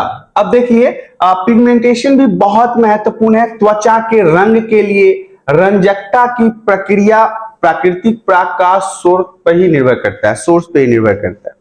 कई बार आपने देखा है कि हमारे भारत की बात कर लो, कई जगह पे ऐसी चीजें होती है जहां पे गर्मी ज्यादा होती है तो वहां के लोगों के त्वचा के जो रंग होते हैं, कलर जो होते हैं वो अलग होते हैं। लेकिन जहां पे सूर्य की प्रकाश की उपस्थिति कम होती है वहां के लोगों के त्वचा का जो कलर है, रंग जो है वो अलग होता है। तो पिगमेंटेशन भी प्रकाश के ऊपर ही निर्भर करता है।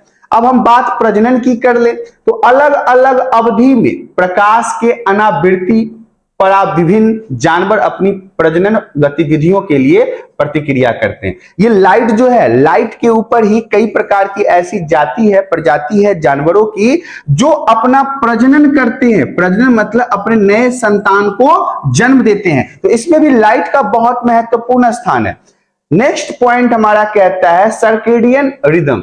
प्रकाश की स्थिति के प्रति जानवरों की दैनिक प्रक्रिया को सर्केडियन रिदम के रूप में जाना जाता है। ध्यान समझिएगा, प्रकाश की स्थिति के प्रति मतलब प्रकाश का कैसा वहां पे स्थिति है, कितने प्रकार की क्वालिटी है, कितनी गुणवत्ता है, इस पे भी जो जानवर के दैनिक क्रियाएं होती है, जो वो डेली लाइफ जीते हैं, उसको हम सर्केडियन रिदम के रूप में जानते हैं। यह सभी जीवित जीवों के लिए एक महत्वपूर्ण शारीरिक क्रिया है, जितने भी सजीव हैं सबके लिए महत्वपूर्ण है। इस प्रकार यह एक प्रकाश निर्भर प्रक्रिया है। कहीं ना कहीं सर्केडियन रिदम भी प्रकाश के ऊपर निर्भर करता है। अब एग्जांपल के तौर पे इसको समझ लेते हैं। मनुष्य की बात कर ले तो जितने भी आम मानव हैं, इंसान हैं, उनका कार्य जो होता है सूर्य के प्रकाश की उपस्थिति में होता है, अर्थात दिन में होता है। तो दिन और रात बनाया ही इसलिए गया है कि दिन में हम सूर्य के प्रकाश की उपस्थिति में अपने दैनिक कार्यों को करेंगे और रात की अवधि में जब अंधेरा हो जाएगा तो हम लोग सो जाएंगे। तो कहीं ना कहीं ये सारी प्रक्रिया जो है वो सूर्य के प्रकाश की उपस्थिति पर निर्भर करती है। नेक्स्ट पॉइंट हमारा कहता है टेम्परेचर, तापमान। तापमान का भी महत्वपूर्ण स्थान है। तो देखिए, तापमान निम्नलिखित तरीकों से जानवरों और पौधों को प्रभावित करता है। कैसे टेम्परेचर जो है वो इन सारे मुद्दों के ऊपर अपना प्रभाव छोड़ता है, उसको जान लेते हैं। अब पहले नंबर पे है पौधों के लिए टेम्परेचर का महत्व। तो इसमें उपापचय इंपोर्टेंट होगा और वृद्धि के विकास दर इंपोर्टेंट होंगे। तापमान शारीरिक गतिविधियों को बढ़ाता है, मतलब कार्यशैली को बढ़ाता है। इस प्रकार मरुस्थलीय पारिस्थितिकी तंत्र में उगने वाले पौधों के प्रकार वन पारिस्थितिकी तंत्र और जलीय पारिस्थितिकी तंत्र में पौधों के प्रकार से भिन्न होता है। अब देखिए, अब क्या होता है कि तापमान कितना महत्वपूर्ण है यहाँ पे बताया गया। मरुस्थल, रेगिस्तान में जो पेड़ पौधे उगते हैं वो, जंगलों में जो पेड़ पौधे उगते हैं वो, और पानी में जो पेड़ पौधे उगते हैं वो, इन तीनों के प्रकार बिल्कुल अलग होते हैं, बिल्कुल एक दूसरे से भिन्न होते हैं। इसके अलावा वृद्धि और विकास दर की बात करें तो विभिन्न प्रकार के पौधों को उनके विकास के लिए अलग अलग तापमान की आवश्यकता होती है। अलग अलग प्रकार के जो पेड़ पौधे होते हैं उनके ग्रोथ के लिए उनको अलग अलग टाइम पे अलग अलग टेम्परेचर की आवश्यकता होती है। गर्मियों में उगने वाले पौधे जो हैं वो सर्दियों के मौसम में उगने वाले पौधों से अलग होते हैं। गर्मी में जो पेड़ पौधे उगते हैं उनका डिजाइन अलग, सर्दियों में जो पेड़ पौधे उगते हैं उनका डिजाइन अलग होता है। यह स्व व्याख्यात्मक है, खुद से इसकी व्याख्या मतलब टेम्परेचर के हिसाब से, उसके जगह के हिसाब से किया जा सकता है। अक्सर आपने देखा होगा कि जो गर्मी में पेड़ पौधे उगते हैं उनकी बनावट अलग होती है। सर्दियों में उगने वाले पेड़ पौधे कमजोर अक्सर होते हैं क्योंकि उनको सही मात्रा में सूर्य का प्रकाश प्राप्त नहीं हो पाता है। नेक्स्ट पॉइंट हमारा कहता है उष्मीय स्तरीकरण। अब देखिए, उष्मीय स्तरीकरण क्या होता है इसको समझ लेते हैं। सबसे अच्छा उदाहरण एक जलीय पारिस्थितिकी तंत्र है। उष्मीय स्तरीकरण का सबसे बेहतरीन अगर एग्जाम्पल की बात करें तो जलीय, जल में रहने वाले पारिस्थितिकी तंत्र को हम ले सकते हैं, क्योंकि जल की सतह पर उसकी जो परत होती है, उसका जो सरफेस एरिया होता है, उस पर उगने वाले पौधे भिन्न होते हैं, अलग होते हैं, डिफरेंट होते हैं, क्योंकि उन्हें जलीय पारिस्थितिकी तंत्र में गहरे स्तर पर उगने वाले पौधों की तुलना में अधिक तापमान और प्रकाश की आवश्यकता होती है। अब यहां पे समझने वाली बात है, हमने बात किया उष्मीय स्तरीकरण का, तो जल के अंदर भी आपने अलग अलग प्रकार के पेड़ पौधों को उगते हुए देखा होगा। तो जल के अंदर अब पानी के बिल्कुल डीप साइड में उगने वाले पेड़ पौधों का आकार, बनावट, तरीका अलग होता है, लेकिन जो सतह पर उगने वाले, जो माने पानी के ऊपर ऊपर उगने वाले पेड़ पौधों को देखोगे तो वो अलग होते हैं, वो हरे होते हैं। कई बार आपने जलकुंभी वगैरह को देखा होगा, क्योंकि वो पानी की सतह पर उगते हैं और उनको प्रचुर मात्रा में प्रकाश अर्थात सूर्य की किरणें प्राप्त हो पाती है। लेकिन जो पानी के नीचे होते हैं उनको तो सूर्य की किरणें प्राप्त नहीं हो पाती है, इसलिए उनकी बनावट जो है ऊपर वाले सतह से अलग होता है। नेक्स्ट पॉइंट हमारा कहता है जानवरों के लिए तापमान का महत्व। अब हम जानवरों के लिए टेम्परेचर का क्या इंपॉर्टेंस है इसके बारे में जान लेते हैं। तापमान की आवश्यकता के आधार पर जानवरों को दो प्रकारों में वर्गीकृत किया जा सकता है, जैसे कि गर्म रक्त वाले जिसे हम एंडोथर्मी एनिमल्स कहते हैं, और शीत रक्त वाले जिसे हम एक्टोथर्मिक जानवर, जो गर्म खून वाले जानवर होते हैं। मतलब इसके बारे में हम बात करेंगे। सबसे पहले तो आप ये जान लीजिए, जो एनिमल्स होते हैं, जो जानवर होते हैं, उनको भी तापमान के हिसाब से दो भागों में बांटा गया है। एक तो होता है गर्म खून वाले, एक होता है ठंडे खून वाले। तो गर्म खून वाले जो होते हैं उन्हें हम एंडोथर्मिक कहते हैं, जो ठंडे खून वाले होते हैं उन्हें हम एक्टोथर्मिक कहते हैं। तो गर्म खून वाले जानवर क्या करते हैं, अपने शरीर के तापमान को स्थिर स्तर पर बनाए रखते हैं, मतलब कि कंट्रोल में रखते हैं, बैलेंस में रखते हैं। उनके शरीर का तापमान पर्यावरण के तापमान के साथ नहीं बदलता। गर्म खून वाले जानवर जितने भी होते हैं उनका टेम्परेचर जो शरीर का होता है वो पर्यावरण के टेम्परेचर के साथ नहीं बदलता है। जैसे स्तनधारी पक्षी आदि हो गया, जीवों के शरीर का तापमान जब पर्यावरण के तापमान के साथ बदलता है तो उसे ठंडे खून वाले जानवर के रूप में जाना जाता है। तो अभी तो मैंने गर्म खून वाले जानवर के बारे में बता दिया, क्योंकि जानवरों की प्रकृति मैंने दो प्रकार का बताया ना, एंडोथर्मिक और एक्टोथर्मिक। तो गर्म खून वाले जो जानवर होते हैं वो वातावरण के बदलने के साथ साथ अपने शरीर का टेम्परेचर नहीं बदलते हैं, लेकिन ठंडे खून वाले जितने भी प्राणी होते हैं वो वातावरण के टेम्परेचर के बदलने के साथ साथ अपने शारीरिक टेम्परेचर को भी बदलते हैं, इसीलिए इन्हें ठंडे खून वाले जानवर के रूप में जाना जाता है। जैसे मेढक हो गया, मेढक जो है वो ठंडे खून वाला प्राणी है, ये टेम्परेचर के साथ साथ अपने शरीर का तापमान भी बढ़ाता है। लेकिन अगर हम स्तनधारी पक्षी की बात करें तो ये वातावरण के टेम्परेचर के बदलने के साथ साथ अपने शारीरिक तापमान को नहीं बदलता है। नेक्स्ट पॉइंट हमारा कहता है, तीसरा पॉइंट, प्रवासन। अब प्रवासन क्या होता है? प्रवासन भी बहुत महत्वपूर्ण है। प्रवासन का मतलब होता है जीवों के एक जगह से दूसरे जगह तक जाने की प्रक्रिया और दूसरे जगह से पहले जगह तक आने की प्रक्रिया। जानवरों के प्रवास में तापमान भी एक कारक है। जानवरों के प्रवास में, प्रवास कहने का मतलब होता है, कई बार आपने देखा होगा कि जीव जंतु एक जगह से दूसरे जगह तक चले जाते हैं, दूसरे जगह के जीव कई बार पहले वाले जगह पे आ जाते हैं, वो स्थान अपना स्थानांतरित करते रहते हैं, चेंज करते रहते हैं। तो इसमें सबसे प्रमुख कारण जो है वो उनका टेम्परेचर है। इसे थर्मल माइग्रेशन के रूप में जाना जाता है। तापमान के हिसाब से जब जानवर, पशु, पक्षी, इंसान या किसी भी सजीव पदार्थों का स्थानांतरण होता है, एक जगह से दूसरे जगह तक वो जाते हैं, अपने जगहों को छोड़ते हैं, किस कारण से? टेम्परेचर के कारण से। तो उसे हम क्या कहते हैं? थर्मल माइग्रेशन कहते हैं। और माइग्रेशन जो होता है यही हमारा प्रवासन का, टेम्परेचर का प्रमुख कारण है।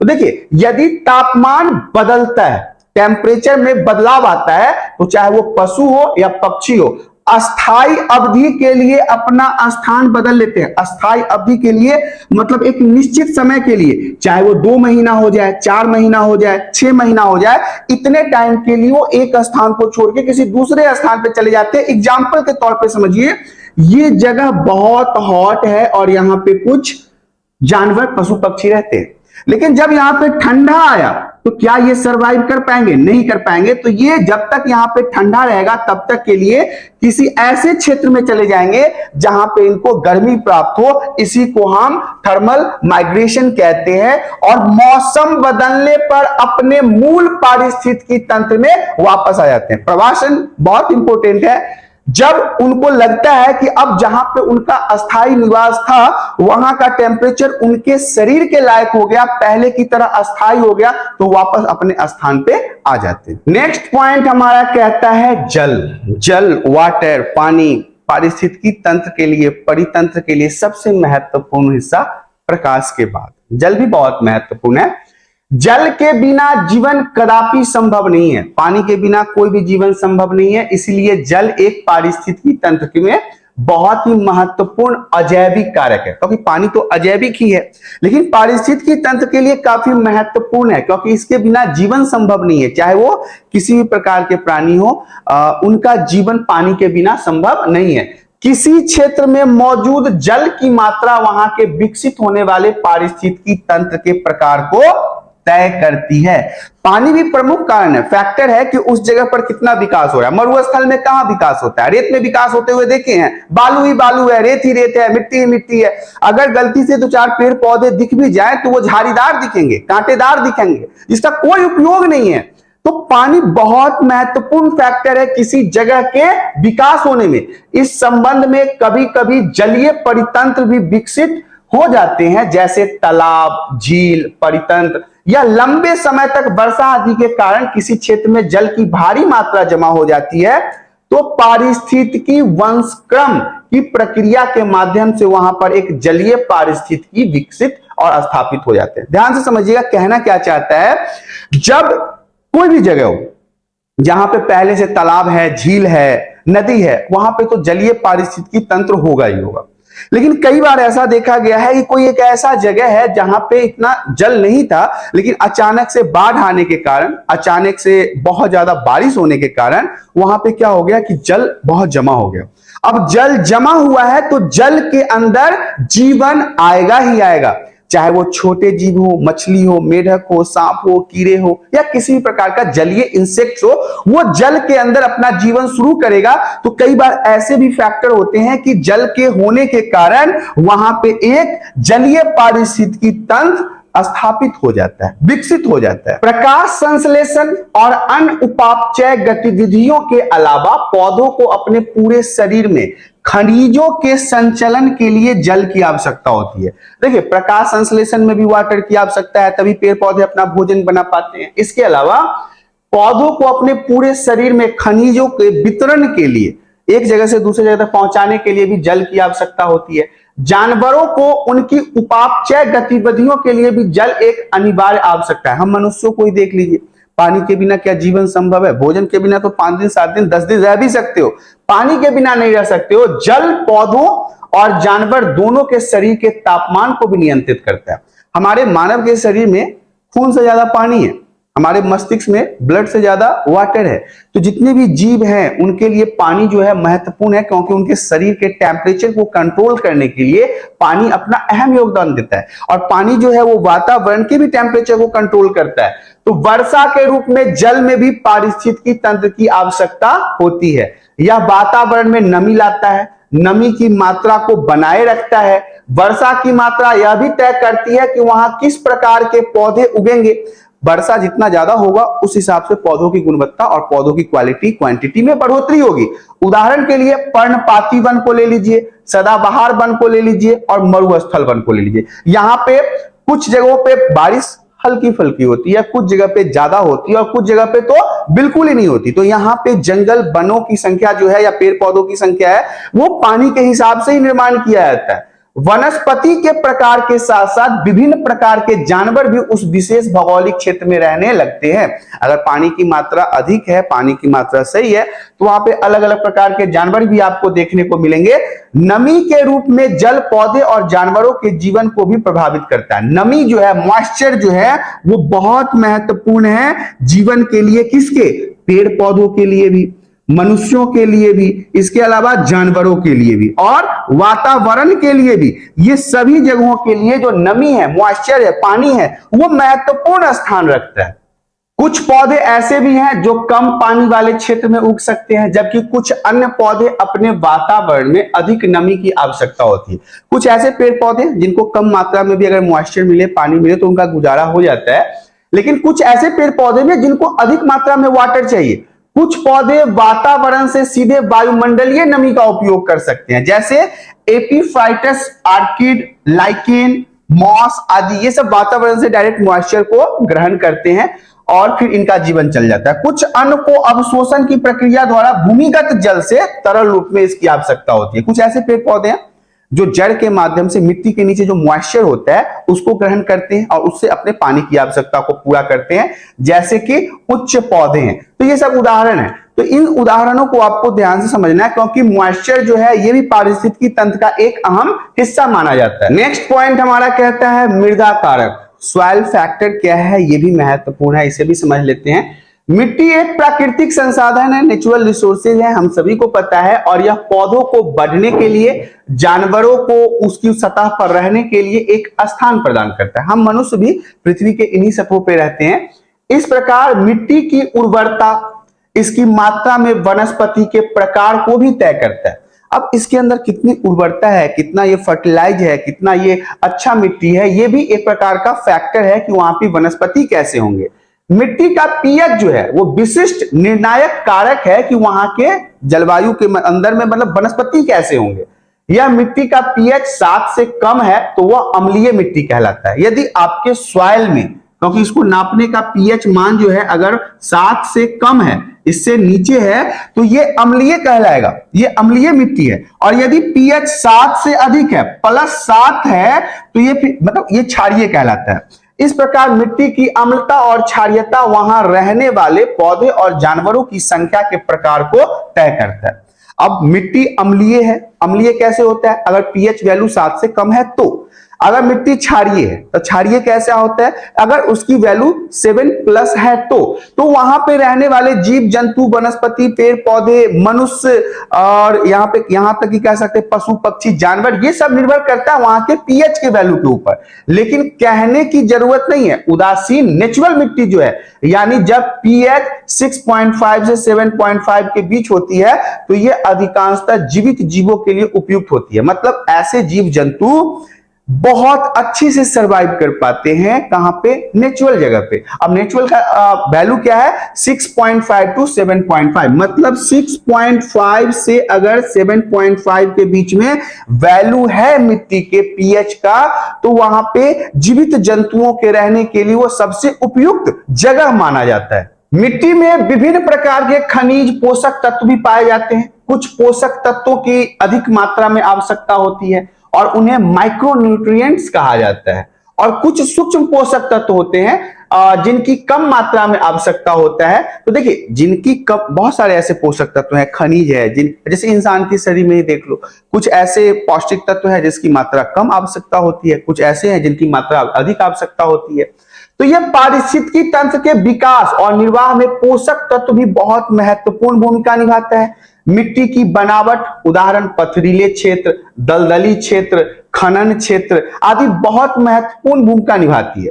विभिन्न प्रकार के जैविक कारक और जीवों के विकसित होने और उन्हें पारिस्थितिकी तंत्र में खुद को स्थापित करने के लिए विभिन्न बनावट वाली मिट्टी अनुकूल होती है। कई बार ऐसा होता है कि अलग अलग मिट्टियों में अलग अलग प्रकार के जीव जंतुओं का निवास होता है।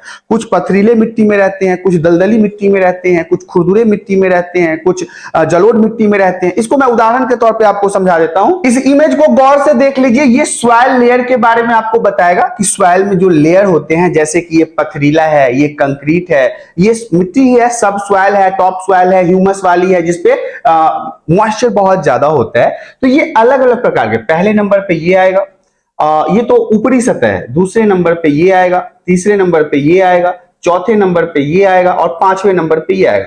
ये 5 लेयर में जो मैंने आपको समझाया है मिट्टियों के प्रकार, ये क्या करता है? ये अलग अलग प्रकार की मिट्टी है। मिट्टी में खनिज होता है, सॉइल में खनिज होता है, जो कहीं ना कहीं पारिस्थितिकी तंत्र को संतुलित करने में मदद करता है। और इन सभी में जीवों की प्रक्रिया और विकास जो है वो अलग अलग स्तरों पे होता है। तो मुख्य रूप से इस इमेज में मुझे आपको यही समझाना था कि अलग अलग मिट्टियों में जीवधारियों, पशु पक्षी और पारिस्थितिकी तंत्र को संतुलित करने के लिए प्रक्रियाएं जो होती है वो अलग अलग होता है।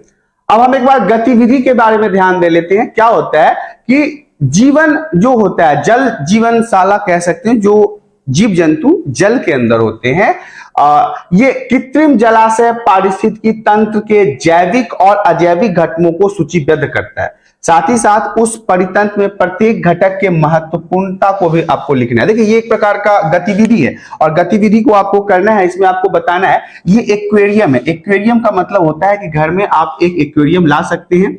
उस एक्वेरियम में आप जीव जंतु के प्रगति, क्रियाशीलता को आप अपने कॉपी में नोट कीजिए, ताकि आपको पता चले कि किस प्रकार के जीव जंतु किस प्रकार से विकास करते हैं। और एक्वेरियम में उनका जीवन जो है वो छोटा होता है, लेकिन आपको एब्जॉर्ब करने के लिए वो काफी महत्वपूर्ण होगा। तो इस गतिविधि को भी आपको कंप्लीट करना है। अब हमारा नेक्स्ट पॉइंट कहता है पारिस्थितिकी पिरामिड।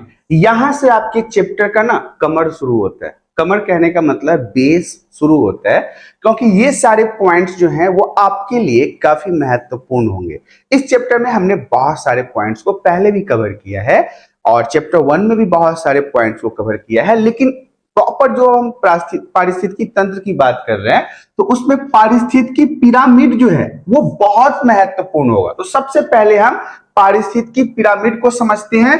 अब तक हम स्पष्ट कर चुके हैं कि यदि उत्पादों, उपभोक्ता और अपघटक, इन चीजों के बारे में भी हमने पहले पढ़ा है। हमने उत्पाद के बारे में पढ़ा है, हमने उपभोक्ता के बारे में पढ़ा है और हमने अपघटक के बारे में भी पढ़ा है। तो इनके बीच में संतुलन होता है, ये आपस में बैलेंस्ड होते हैं। अगर इनके बीच की बैलेंसिंग खराब हो जाए, संतुलन होने का जो पावर होता है वो खराब हो जाए, तो हमारे पारिस्थितिकी तंत्र में भी असंतुलन आ जाएगा। तो पारिस्थितिकी तंत्र स्वयं को बनाए रख सकता है, ऊर्जा एक प्रमुख कड़ी है। अब पारिस्थितिकी तंत्र को स्वयं को बैलेंस करने के लिए सबसे इंपॉर्टेंट चीज जो है वो होता है ऊर्जा।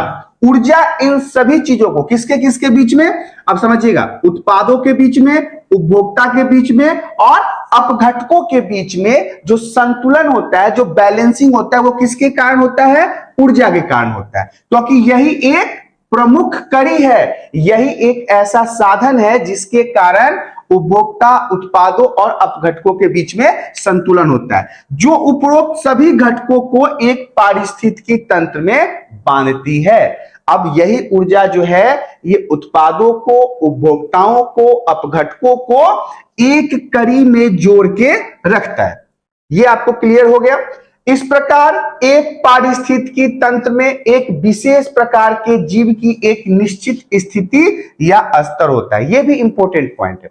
अब क्या कह रहा है, एक पारिस्थितिकी तंत्र में, हम शुरुआत से पारिस्थितिकी तंत्र के बारे में पढ़ते आ रहे हैं, तो जब भी हम पारिस्थितिकी तंत्र की बात करेंगे तो एक पारिस्थितिकी तंत्र में एक विशेष प्रकार का, एक अलग प्रकार के जीव की एक निश्चित स्थिति होती है, निश्चित स्तर होता है, निश्चित सीमा होती है, रहने का तौर तरीका, ये सारी चीजें आपको यहां पे निश्चित तरीके से मिलेगा। तो हम अब मुख्य रूप से पिरामिड की बात करेंगे। तो सबसे पहले तो मैं आपको ये बता दूं कि पिरामिड होता है क्या है। आपने अभी तक जितने भी पिरामिड देखे होंगे उनका आकार ऐसा होता है और निचले स्तर से हम ऊपरी स्तर तक चीजों को विभाजित करते हुए जाते हैं। तो यहां पे भी जो मुख्य रूप से हम बात करने वाले हैं वो पारिस्थितिकी पिरामिड की ही बात करेंगे कि इसके स्तर कैसे हैं, इसको कैसे हम स्तरीकरण करके इसको समझ सकते हैं। इस इमेज के माध्यम से आप पारिस्थितिकी पिरामिड को सही तरीके से समझ पाएंगे। देखिए, ये जो इमेज है ये आपको ये समझने में मदद करेगा कि पारिस्थितिकी पिरामिड होता क्या है। तो देखिए, मैंने आपको पहले भी समझाया था कि पिरामिड की संरचना जो होती है वो इसी प्रकार की होती है, इसी को हम पिरामिड भी कहते हैं। तो पिरामिड के जो सबसे पहले लेवल पे है, ध्यान से समझिएगा, सबसे पहले लेवल पे आपको दिख रहा होगा कि यहाँ पे ग्रास है, यहाँ पे ग्रास है मतलब घास है। पहले लेवल पे देखिए बहुत सारे फ्लावरिंग प्लांट्स हैं, बहुत सारे फूल, पत्ती, झाड़ियां, छोटे छोटे घासों के मैदान हैं। तो इन सभी चीजों को पहले नंबर पे रखा गया, ध्यान से समझिएगा। अब हमारे पास दूसरे नंबर की अगर बात करनी हो तो दूसरे नंबर में हम देखेंगे बीज हैं, मतलब मक्खियां हैं, छोटे छोटे इंसेक्ट्स हैं, छोटे छोटे कीड़े मकोड़े हैं, जो कहीं ना कहीं डिपेंड किस पे करता है, इन पत्तियों पे करता है, इन झाड़ियों पे करता है, इन छोटे छोटे प्लांट, छोटे छोटे फ्लावर पे करता है। क्योंकि आपको पता है अगर हम बीज की भी बात करते हैं, मधुमक्खी की भी बात करते हैं, तो वो डिपेंड किस पे करता है, फ्लावर पे करता है। उसको फूल चाहिए होता है अपने जीवन को चलाने के लिए। तो ये पहले स्तर की बात थी और ये दूसरे स्तर का बात है। अब हम अगर तीसरे स्तर की बात करें, तीसरे स्तर पे भी हमारे पास कुछ छोटे छोटे चीजें हैं, जैसे कि अब यहाँ पे रैबिट्स हैं, टर्टल है और भी बहुत सारी चीजें हैं जो कहीं ना कहीं इन्हीं चीजों के ऊपर निर्भर होते हैं, इन्हीं चीजों को खा के ये अपना जीवन चलाते हैं। लेकिन जब हम चौथे लेवल की बात करेंगे इस पिरामिड में, तो इसमें स्नेक्स है। हालांकि ये एग्जाम्पल में सिर्फ स्नेक्स नहीं आएंगे, और भी बहुत सारे जानवर आएंगे।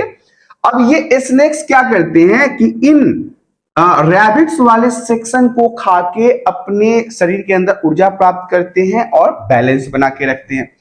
अब लेकिन जब हम पांचवें नंबर की बात करेंगे इस पिरामिड में, तो सबसे ऊपर बाज या चिल या और भी बहुत सारे जानवर हैं जो कहीं ना कहीं इनको भी खाते हैं और इनको भी खाते हैं। ये अपनी एनर्जी इन तीनों चीजों से लेते हैं, पिरामिड के तीसरे सेक्शन से, चौथे सेक्शन से और दूसरे सेक्शन से। इन सभी को खा के कहीं ना कहीं ये अपना जीवन चलाते हैं। तो ये था पारिस्थितिकी पिरामिड को समझने में आपको ये इमेज जो है वो महत्वपूर्ण भूमिका निभाएगा।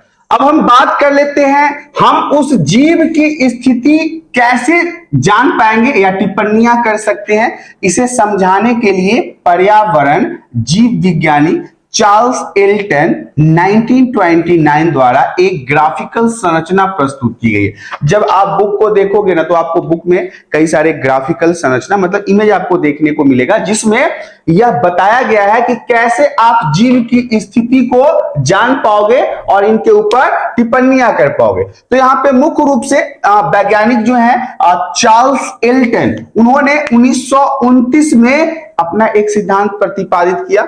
उन्होंने एक ग्राफिकल संरचना प्रस्तुत किया जिसे पिरामिड या पारिस्थितिकी पिरामिड या एल्टोनियन पिरामिड या फूड पिरामिड के रूप में जाना जाता है। यह महत्वपूर्ण रहेगा आपके एग्जाम के लिए, क्योंकि ये प्रश्न आपसे 2 नंबर 3 नंबर में पूछा जा सकता है। अब ये है क्या, तो देखिए जो एल्टन थे, जो चार्ल्स एल्टन थे, उन्होंने कब 1929 में एक सिद्धांत प्रतिपादित किया जो एक ग्राफिकल संरचना था जिसके माध्यम से जीवों की स्थिति को समझा जा सकता है।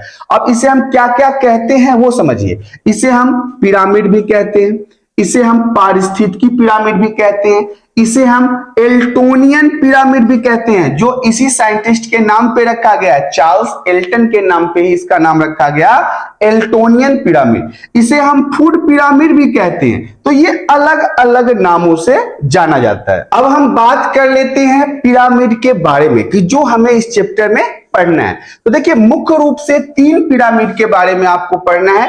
पहला हमारे पास है संख्या का पिरामिड, जिसे आपको इस चैप्टर के अंदर महत्वपूर्ण स्थान दिया गया है, इसे पढ़ना पड़ेगा।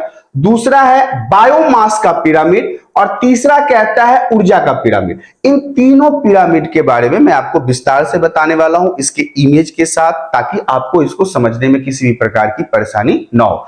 लेकिन संख्या पिरामिड हो जाए या बायोमास का पिरामिड हो जाए या ऊर्जा का पिरामिड हो जाए, ये तीनों पिरामिड जो है वो बहुत महत्वपूर्ण रहेगा। हालांकि अगर आपसे पिरामिड के प्रकार के बारे में पूछा जाए तो आप बताएंगे कि पिरामिड मुख्य रूप से 3 प्रकार के हैं। पहला तो संख्या का पिरामिड है, दूसरा बायोमास का पिरामिड है और तीसरा ऊर्जा का पिरामिड है। अब ये तीनों पिरामिड को एक एक करके समझेंगे आगे की स्लाइड में। नेक्स्ट पॉइंट हमारा कहता है संख्या का पिरामिड। देखिए मैंने आपको अभी पहले के स्लाइड में 3 पिरामिड के बारे में बताया था, तो मैंने बताया था कि मैं आपको एक एक पिरामिड करके सभी के बारे में बताऊंगा। तो सबसे पहले नंबर पे हमारा क्या आता है, संख्या का पिरामिड। अब इसको समझ लेते हैं, ये होता क्या है। जैसा कि नाम से पता चलता है, इस प्रकार के पिरामिड में जो जीव जंतु होते हैं उनकी संख्या की गणना की जाती है। ध्यान से समझिएगा, नाम से ही पता चलता है कि संख्या पिरामिड में उन जीवों के, जीव जंतुओं की गणना की जाती है, गिनती की जाती है, तो इसे हम संख्या पिरामिड कहते हैं। और तदनुसार पिरामिड में प्रत्येक पोषण स्तर के लिए संबंधित संख्या को दर्शाया जाता है। इसमें जीवों को जो गणना के लिए लिया जाता है, इसके अलावा इनके पोषण स्तर से संबंधित संख्या को भी इसी पिरामिड के अंदर दर्शाया जाता है। संख्याओं के पिरामिड की निम्न विशेषता है। अब क्या क्या विशेषता है, संख्या पिरामिड की बात कर ले, नंबर पिरामिड की बात कर ले, तो उसकी विशेषता क्या क्या है उसके बारे में जान लेते हैं। सबसे नंबर 1 पे क है, उत्पादों की संख्या अन्य पोषण स्तरों में उपस्थित उपभोक्ताओं की संख्या से अधिक होती है। ध्यान से समझिएगा, यहां पे उत्पादकों की संख्या जो है, उत्पादकों का जो मतलब कह सकते हैं कि संख्या जो है वो अन्य पोषण स्तर में जितने भी उपस्थित उपभोक्ता होते हैं, उसको उपयोग करने वाले होते हैं, उनकी संख्या से ज्यादा होता है, प्लस होता है, अधिक होता है। तो पहली तो विशेषता संख्या पिरामिड का यही था। अब दूसरे नंबर की अगर हम बात करें, जब हम किसी पिरामिड में नीचे से ऊपर की ओर जाते हैं, मतलब पिरामिड में जब हम नीचे से ऊपर की तरफ जाते हैं, तो प्रत्येक पोषण स्तर में व्यक्तियों की संख्या घट जाती है। मतलब जैसे जैसे आप नीचे से ऊपर की ओर जाओगे तो ऊपर जाते जाते संख्या दिन प्रतिदिन माइनस होती चली जाएगी। नीचे से जब जाओगे तो उनकी संख्या ज्यादा होती है, लेकिन जब ऊपर चले जाओगे तो ये संख्या दिन प्रतिदिन घटती चली जाती है। तो ये इसका दूसरा विशेषता था। अब यहां पे समझा दूं मैं कि ये पिरामिड ऑफ जो नंबर है, जो नंबर 1 पे आता है, इसमें मैंने आपको बताया था कि ये पिरामिड का मतलब श्रृंखला है, ऐसे ही पिरामिड बनाए जाते हैं। ये पहले स्तर पे है जिसमें ग्रासेज है, मतलब आपको पता है कि ये घासों का पहला स्तर है। इसके ऊपर जो है वो ग्रास हॉपर है, इंसेक्ट्स है, ईटीसी है। ध्यान से समझिएगा, कुछ इंग्लिश वर्ड्स होंगे जो आपको समझ में नहीं आ रहा होगा। तो मैं आपको बता दूं कि जो पहले स्तर पर छोटे छोटे झाड़ियां है, घास है, पेड़ पौधे हैं, जिनको खाने वाले जो होते हैं वो ग्रास हॉपर होते हैं। इंसेक्ट्स हो सकते हैं, छोटे छोटे कीड़े हो सकते हैं।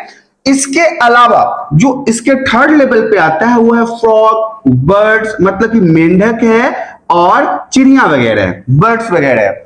और जो टॉप लेवल पे आता है वो है हॉक। इसमें आपको चिल, गिद्ध, बाज इत्यादि मिलेंगे जो इन सभी चीजों का सेवन करते हैं। तो pyramid of number up right है, जिसमें आपको पता है कि नीचे से ऊपर जाने के संख्या क्रम में, आगे के मतलब कि ऊपर बढ़ने के क्रम में संख्याएं प्रतिदिन घटती रहती है। तो ये इमेज के दौरान समझाने का यह प्रक्रिया है, जिसके माध्यम से आपको ये चीजें जल्दी समझ में आएगी। हमने पहले के स्लाइड में इसके दो विशेषताओं के बारे में पढ़ लिया था, क और ख। अब हम ग वाले विशेषता को देखेंगे। बीच में इमेज आ गया था, जिसके समझाने के दौरान मैं आपको ये बताना चाहता था कि आप इसको अच्छे से समझ लो। अब जो ग है वो कहता है सामूहिक रूप से प्रत्येक पोषण स्तर में मौजूद जीवित जीवों की स्टैंडिंग क्रॉप्स के रूप में जाना जाता है। सामूहिक रूप से प्रत्येक पोषण स्तर पे जितने भी लेवल होते हैं पोषण स्तर में, उसमें जितने भी मौजूद जीवित जीवों का संख्या है, उसे किसके रूप में जाना जाता है? स्टैंडिंग क्रॉप्स के रूप में जाना जाता है। 1 नंबर का प्रश्न आपका स्टैंडिंग क्रॉप्स यहां से तैयार हो जाता है। इसके बाद की विशेषता में है घ।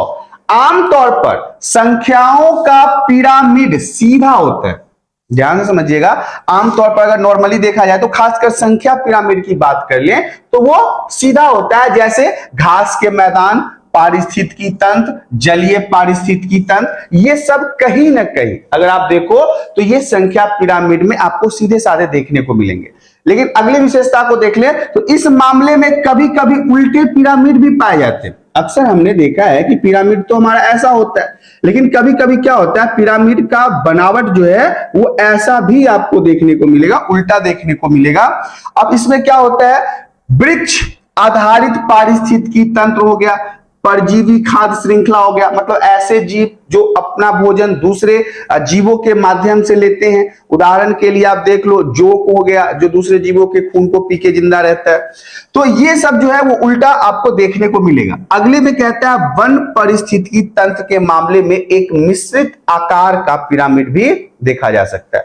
वन पारिस्थितिकी, क्योंकि जंगल जो है इसमें अलग अलग चीजें हैं, अलग अलग जानवर हैं, पेड़ पौधे हैं, कुछ अलग टाइप के पेड़ पौधे, कुछ शाकाहारी जीव, कुछ मांसाहारी जीव, झरने, झील, पानी, तालाब, नदी, ये सारी चीजें वन पारिस्थितिकी तंत्र में देखने को मिलता है। इसलिए कभी कभी ये मिश्रित आकार का भी पिरामिड देखा जा सकता है। यहां पे संख्या पिरामिड हमारा हो चुका है। अब दूसरे नंबर पे हमारे पास है बायोमास का पिरामिड। ये दूसरे नंबर पे आता है, ये भी महत्वपूर्ण है, इसे भी समझना जरूरी है। किसी भी समय पारिस्थितिकी तंत्र के टिप्पणियां प्रत्येक पोषण स्तर पर मौजूद जानवर और पौधों के कुल सूखा वजन या कुल जैविक भार को दर्शाता है। ध्यान से समझिएगा, बायोमास में क्या होता है, किसी भी समय पारिस्थितिकी तंत्र की टिप्पणियां, मतलब कभी भी अगर आप पारिस्थितिकी तंत्र के बारे में चर्चा करते हैं तो उस समय उस स्तर पर मौजूद जितने भी जानवर होते हैं, जितने भी जानवरों की संख्या होती है और पौधे जो होते हैं, क्योंकि पारिस्थितिकी तंत्र में आपको पता है पौधे, जानवर, पहाड़, झील, नदी सब होते हैं, तो उनका कुल वजन हो जाए या फिर उनका सूखने वाले जितने भी वृक्ष हैं उनका वजन हो जाए या कुल जैविक भार हो, इन सभी को दर्शाता है। संख्याओं के पिरामिड की तरह यह सीधा या उल्टा हो सकता है। मैंने आपको संख्या पिरामिड में बताया था कि कई बार पिरामिड जो है वो उल्टा भी हो सकता है, मिश्रित भी हो सकता है। तो ऐसे ही बायोमास का पिरामिड जो है ये भी कई बार उल्टा दर्शाया जा सकता है। जंगल और चारागाह पारिस्थितिकी तंत्र के मामले में यह सीधा होता है। अगर हम बात करें फॉरेस्ट की, अगर हम बात करें जंगल की, या हम फिर बात करें ऐसे मामलों का जिसमें कि अब यहाँ पे देखिए जंगल के बारे में बताया है और तालाब के बारे में बताया है, मतलब पॉन्ड के बारे में बताया है, तो ये पिरामिड जो है वो सीधा पारिस्थितिकी तंत्र में दिखाया जाता है, या फिर कई मामलों में ये उल्टे पिरामिड भी होते हैं। ये आपके बुक में 2.7 में एक चित्र बनाया गया है जिसमें आप इस पिरामिड को देख सकते हैं, जो बायोमास का पिरामिड है, जिसे आपको ऐसे भी दिखाया गया है और ऐसे भी दिखाया गया है और कुछ जगहों पे ऐसे भी दिखाया गया है।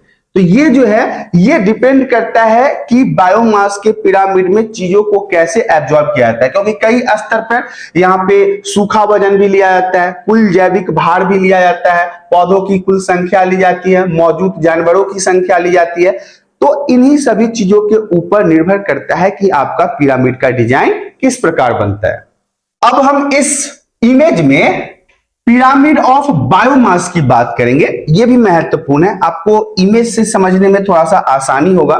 यहां पे देखिए हमारे जो ग्राउंड लेवल पे है वो प्रोड्यूसर्स हैं। अब ये क्या होता है ये आपको पहले भी समझाया गया है। ये घास है, झाड़ियां हैं, फूल पत्तियां हैं। अब इसको खाने वाला जो शाकाहारी होता है, इसे देखिए हर्बीवोर्स है, ये शाकाहारी होता है। हिरन भी शाकाहारी है, खरगोश भी शाकाहारी है, गाय, भेड़, बकरी, ये सारी चीजें शाकाहारी है जिनका निर्भरता इसी पहले वाले लेवल पे होता है। ध्यान से समझिएगा। अब इस लेवल 1 पे डिपेंड करता है लेवल 2। अब ये लेवल 2 ने इसको खाया। अब ये एनर्जी की बात है, ये तो बाद में हम बात करेंगे। अब जो दूसरे नंबर पे है उसको खाता है तीसरे नंबर वाला। ये क्या है? प्राइमरी, मतलब मुख्य। ये मांसाहारी ही होते हैं, ध्यान से समझिएगा। इस लेवल में आने वाले जीव मांसाहारी होते हैं जो खरगोश को, हिरन वगैरह को खाते हैं। अब देखिए जो सबसे ऊपर है वो शेर है। शेर तो शेर होता है, उसे फर्क नहीं पड़ता कि वो हिरन है, उसे नहीं फर्क पड़ता वो खरगोश है, उसे नहीं फर्क पड़ता वो कुत्ता है या फिर कोई जंगली और जानवर है। ये जो शेर है ये सबका शिकार करता है। तो बायोमास में ये समझना बहुत महत्वपूर्ण है कि कैसे एक जीव दूसरे जीव के ऊपर निर्भर रहते हैं। हमने बायोमास पिरामिड की भी बात कर ली। अब तीसरे नंबर पे जो है वो हमारे पास आता है ऊर्जा का पिरामिड। ये भी महत्वपूर्ण है क्योंकि तीनों पिरामिड को आपको समझना जरूरी है। जैसा कि पहले ही उल्लेख किया गया है, एक पारिस्थितिकी तंत्र में रहने वाले जीवों के बीच ऊर्जा आवश्यकताओं और ऊर्जा हस्तांतरण के लिए खाद्य श्रृंखला और खाद्य देव तंत्र मौजूद होता है। ध्यान से समझिएगा। जैसा कि पहले ही हमने बात कर लिया, क्योंकि पिरामिड में लगभग हमने बात किया है कि पारिस्थितिकी तंत्र में रहने वाले जितने भी जीवों की संख्या होती है उनके बीच में एनर्जी एक्सचेंज होता है, ऊर्जा का स्थानांतरण होता है। छोटा जीव बड़ा जीव को खाता है, उससे बड़ा जीव उससे बड़ा जीव को खाता है, उससे बड़ा जीव उससे बड़ा जीव को खाता है। तो कहीं ना कहीं एक जीव से दूसरे जीव के बीच में एनर्जी जो है वो ट्रांसफर होता रहता है। और ये होता किसके जरिए है? खाद्य श्रृंखला के जरिए। आपने पहले के कक्षाओं में, क्लासेस में पढ़ा है कि खाद्य श्रृंखला क्या होता है, कैसे फूड चेन काम करता है। तो ये खाद्य देव तंत्र में मौजूद होता है। यह पारिस्थितिकी पिरामिड का सबसे महत्वपूर्ण प्रकार है। सबसे इंपॉर्टेंट यही है कि इसमें कैसे आप देखोगे कि जो एनर्जी होता है वो स्थानांतरित होने वाले ऊर्जा की मात्रा कैसे काम करता है। कभी कभी देखा होगा आपने कि जो स्थानांतरित होने वाली ऊर्जा है वो मात्रा कम और कम होती जाती है। अर्थात कहने का मतलब है ये जो हमारे पास है, इसको आप एक बार समझिए। ये हमारे पास मान लो एक फूड चेन है। अब ये नंबर 1, नंबर 2, नंबर 3 और नंबर 4 है। तो नंबर 1 को किसने खाया? नंबर 2 ने। तो नंबर 2 के बाद फुल एनर्जी है। अब नंबर 2 को खाया नंबर 3 के पास, तो इसके पास जो एनर्जी मिला वो पूरा एनर्जी इसके पास ट्रांसफर नहीं होगा, उसमें एनर्जी कम जाएगा। लेकिन जब 3 वाला 4 वाला जब 3 को खाया तो इससे कम एनर्जी इसको प्राप्त होगा। इसको हम समझेंगे कैसे। तो सबसे पहले तो हम ये समझ लेते हैं, पिरामिड जितना लंबा होगा उच्चतम पोषण स्तर पर मौजूद जीवों तक पहुंचने के लिए ऊर्जा की मात्रा उतनी ही कम होगी। मैंने आपको पहले भी समझाया है, अब क्या समझाया उसको समझ लीजिए। अब देख लीजिए हमारे पास एक पिरामिड है। अब ये पिरामिड हमने लिया है। अब ये पिरामिड के आकार तो ऐसे ही होता है। अब पिरामिड में क्या होगा कि इसमें लेवल्स होते हैं। अब मान लो 1 level, 2 level, 3 level, 4 level, 5 level का लिया मैंने। 1 2 3 4 5। अब क्या होगा कि मैंने आपको कई बार समझाया है कि यहाँ पे घास के मैदान होते हैं। तो इन घास के मैदान को इन छोटे छोटे जीव खाते हैं जिनके पास पूरी एनर्जी जाती है। लेकिन जैसे जैसे इनकी लंबाई ऊपर की ओर बढ़ती जाएगी एनर्जी उतना ही कम इनको पहुंचेगा। मतलब सबसे ऊपर अगर शेर है तो शेर को एनर्जी मतलब उस लेवल का नहीं मिलेगा जितना कि यहाँ पे हिरन और खरगोश को मिल रहा था। तो ये मैं आपको इमेज के माध्यम से समझाता हूं। अब हम आपको ऊर्जा पिरामिड को समझाते हैं, एनर्जी पिरामिड को समझाते हैं डायग्राम के माध्यम से। तो सबसे पहले तो देखिए यहाँ पे जो एनर्जी का स्रोत है वो सन है, मतलब सूर्य की रोशनी से सबसे ज्यादा एनर्जी प्राप्त होता है और इसके बिना कुछ भी संभव नहीं हो पाता है। अब हम बात करेंगे यहाँ पे एनर्जी पिरामिड की। तो देखिए, प्राइमरी जो प्रोड्यूसर्स होते हैं वो 100% किसको देते हैं? प्राइमरी कंज्यूमर्स को। अब देखिए, यहाँ पे घास वास के जो मैदान होते हैं, इसको खाने वाले जो जीव होते हैं, चाहे वो हिरन हो, बकरी हो, भेड़ हो, खरगोश हो, उसको 10% एनर्जी का ट्रांसफर होता है, ऊर्जा का स्थानांतरण होता है। मतलब डायरेक्टली अगर कोई ऐसा जीव है जो इन प्राइमरी प्रोड्यूसर्स को खाते हैं, छोटे छोटे पेड़ पौधों को, पत्तियों को, झाड़ियों को, फूलों को खाते हैं, तो उस खाने वाले जीवों के अंदर 10% का एनर्जी ट्रांसफर होता है, ऊर्जा ट्रांसफर होता है। अब प्राइमरी कंज्यूमर्स को जो खाते हैं उनको कहते हैं सेकेंडरी कंज्यूमर्स। तो इनको खाने वाले जो जीव हैं उनके अंदर 1% ऊर्जा का स्थानांतरण होता है। अब जो थर्ड लेवल पे कंज्यूमर आते हैं, जो सेकेंडरी को खा लेते हैं, प्राइमरी को खा लेते हैं, उनके अंदर भी 1% का एनर्जी जाता है। अब जो सबसे ऊपर है, शेर, हाथी, उनके अंदर 0.1% का एनर्जी ट्रांसफर होता है। तो एनर्जी पिरामिड में आपको यही समझना है कि कैसे जब एक जीव दूसरे जीव को खाता है तो उसके शरीर में ऊर्जा का स्थानांतरण होता है। अब देखिए, एनर्जी लॉस्ट एज हीट भी यहां पे दिया गया है। एनर्जी जो है वो हीट के कारण लॉस्ट होता है। तो ये सारी चीजें आपको आगे और समझाया जाएगा। मैं यहाँ पे आपको डायग्राम के माध्यम से बस ये समझाना चाह रहा था कि कैसे आप समझेंगे कि ऊर्जा का स्थानांतरण होता है, कैसे ऊर्जा का प्रवाह होता है एक जीव से दूसरे जीव के अंदर। केवल 10% ऊर्जा ही बाद के ऊपरी पोषण स्तर के जीवों को हस्तांतरित होता है। मैंने आपको इसके पहले वाले स्लाइड में बताया है कि पिरामिड के स्तर पे जो सबसे नीचे वाला होता है उसको खाने वाले को सिर्फ 10% एनर्जी ही मिल पाता है, ऊर्जा मिल पाता है। उदाहरण के लिए, यदि उत्पादक 1000 किलो कैलोरी ऊर्जा उत्पन्न करते हैं, ध्यान से समझिएगा, यदि उत्पादक 1000 किलो कैलोरी ऊर्जा उत्पादन करता है तो प्राथमिक उपभोक्ता को 100 किलो कैलोरी ही प्राप्त होगा, द्वितीयक उपभोक्ता को 10 किलो कैलोरी ही मिलेगा और केवल 1 किलो कैलोरी ऊर्जा तृतीयक या उच्चतम स्तर के उपभोक्ताओं तक पहुंच पाता है। सबसे ऊपरी स्तर पर जो भी उपभोक्ता होता है उसको केवल और केवल 1 किलो कैलोरी ऊर्जा ही प्राप्त हो पाता है। यदि, ध्यान समझिएगा, उत्पादक जो है वो 1000 किलो कैलोरी ऊर्जा उत्पन्न करता है तो प्राथमिक उपभोक्ता को केवल और केवल 100 किलो कैलोरी ऊर्जा प्राप्त होगा, द्वितीयक उपभोक्ता को 10 किलो कैलोरी प्राप्त होगा और जो सबसे ऊपर के लेवल पे होते हैं उनको केवल 1 किलो कैलोरी ऊर्जा प्राप्त होता है, जो सबसे टॉप लेवल पे होते हैं। नेक्स्ट पॉइंट हमारा कहता है पारिस्थितिकी वंश क्रम। अब इसे भी समझना है क्योंकि सिलेबस में भी है और टॉपिक बहुत महत्वपूर्ण है कि पारिस्थितिकी वंश क्रम क्या होता है। देखिए, पारिस्थितिकी वंश क्रम या अनुक्रमण शब्द रॉजर हॉल्ट, ये व्यक्ति का नाम है जिन्होंने 1885, हॉल्ट याद रखिएगा, द्वारा सर्वप्रथम दिया गया था। प्रतिपादित किसके द्वारा किया गया था? हॉल्ट के द्वारा। कब किया गया था? 1885 में किया गया था। किसको किया गया था? पारिस्थितिकी वंश क्रम को किया गया था। प्रसिद्ध पारिस्थितिकी विज्ञानी क्लेमेंट ने पारिस्थितिकी वंश क्रम को परिभाषित किया।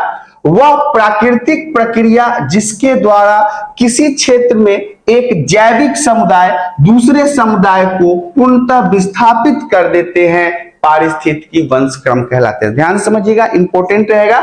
अगर आपसे प्रश्न पूछा जाता है पारिस्थितिकी वंश क्रम क्या होता है, पारिस्थितिकी वंश क्रम से आप क्या समझते हैं? वह प्राकृतिक प्रक्रिया, नेचुरल तरीका है ये, ध्यान समझिएगा, प्रकृति के माध्यम से वह तरीका जिसके द्वारा किसी क्षेत्र में एक जैविक समुदाय, एक सजीव समुदाय को दूसरे समुदाय, किसी अन्य समुदाय के द्वारा पूर्णतः विस्थापित कर दिया जाता है, मतलब हटा दिया जाता है, वहां से भगा दिया जाता है। तो इसे आप क्या कहोगे?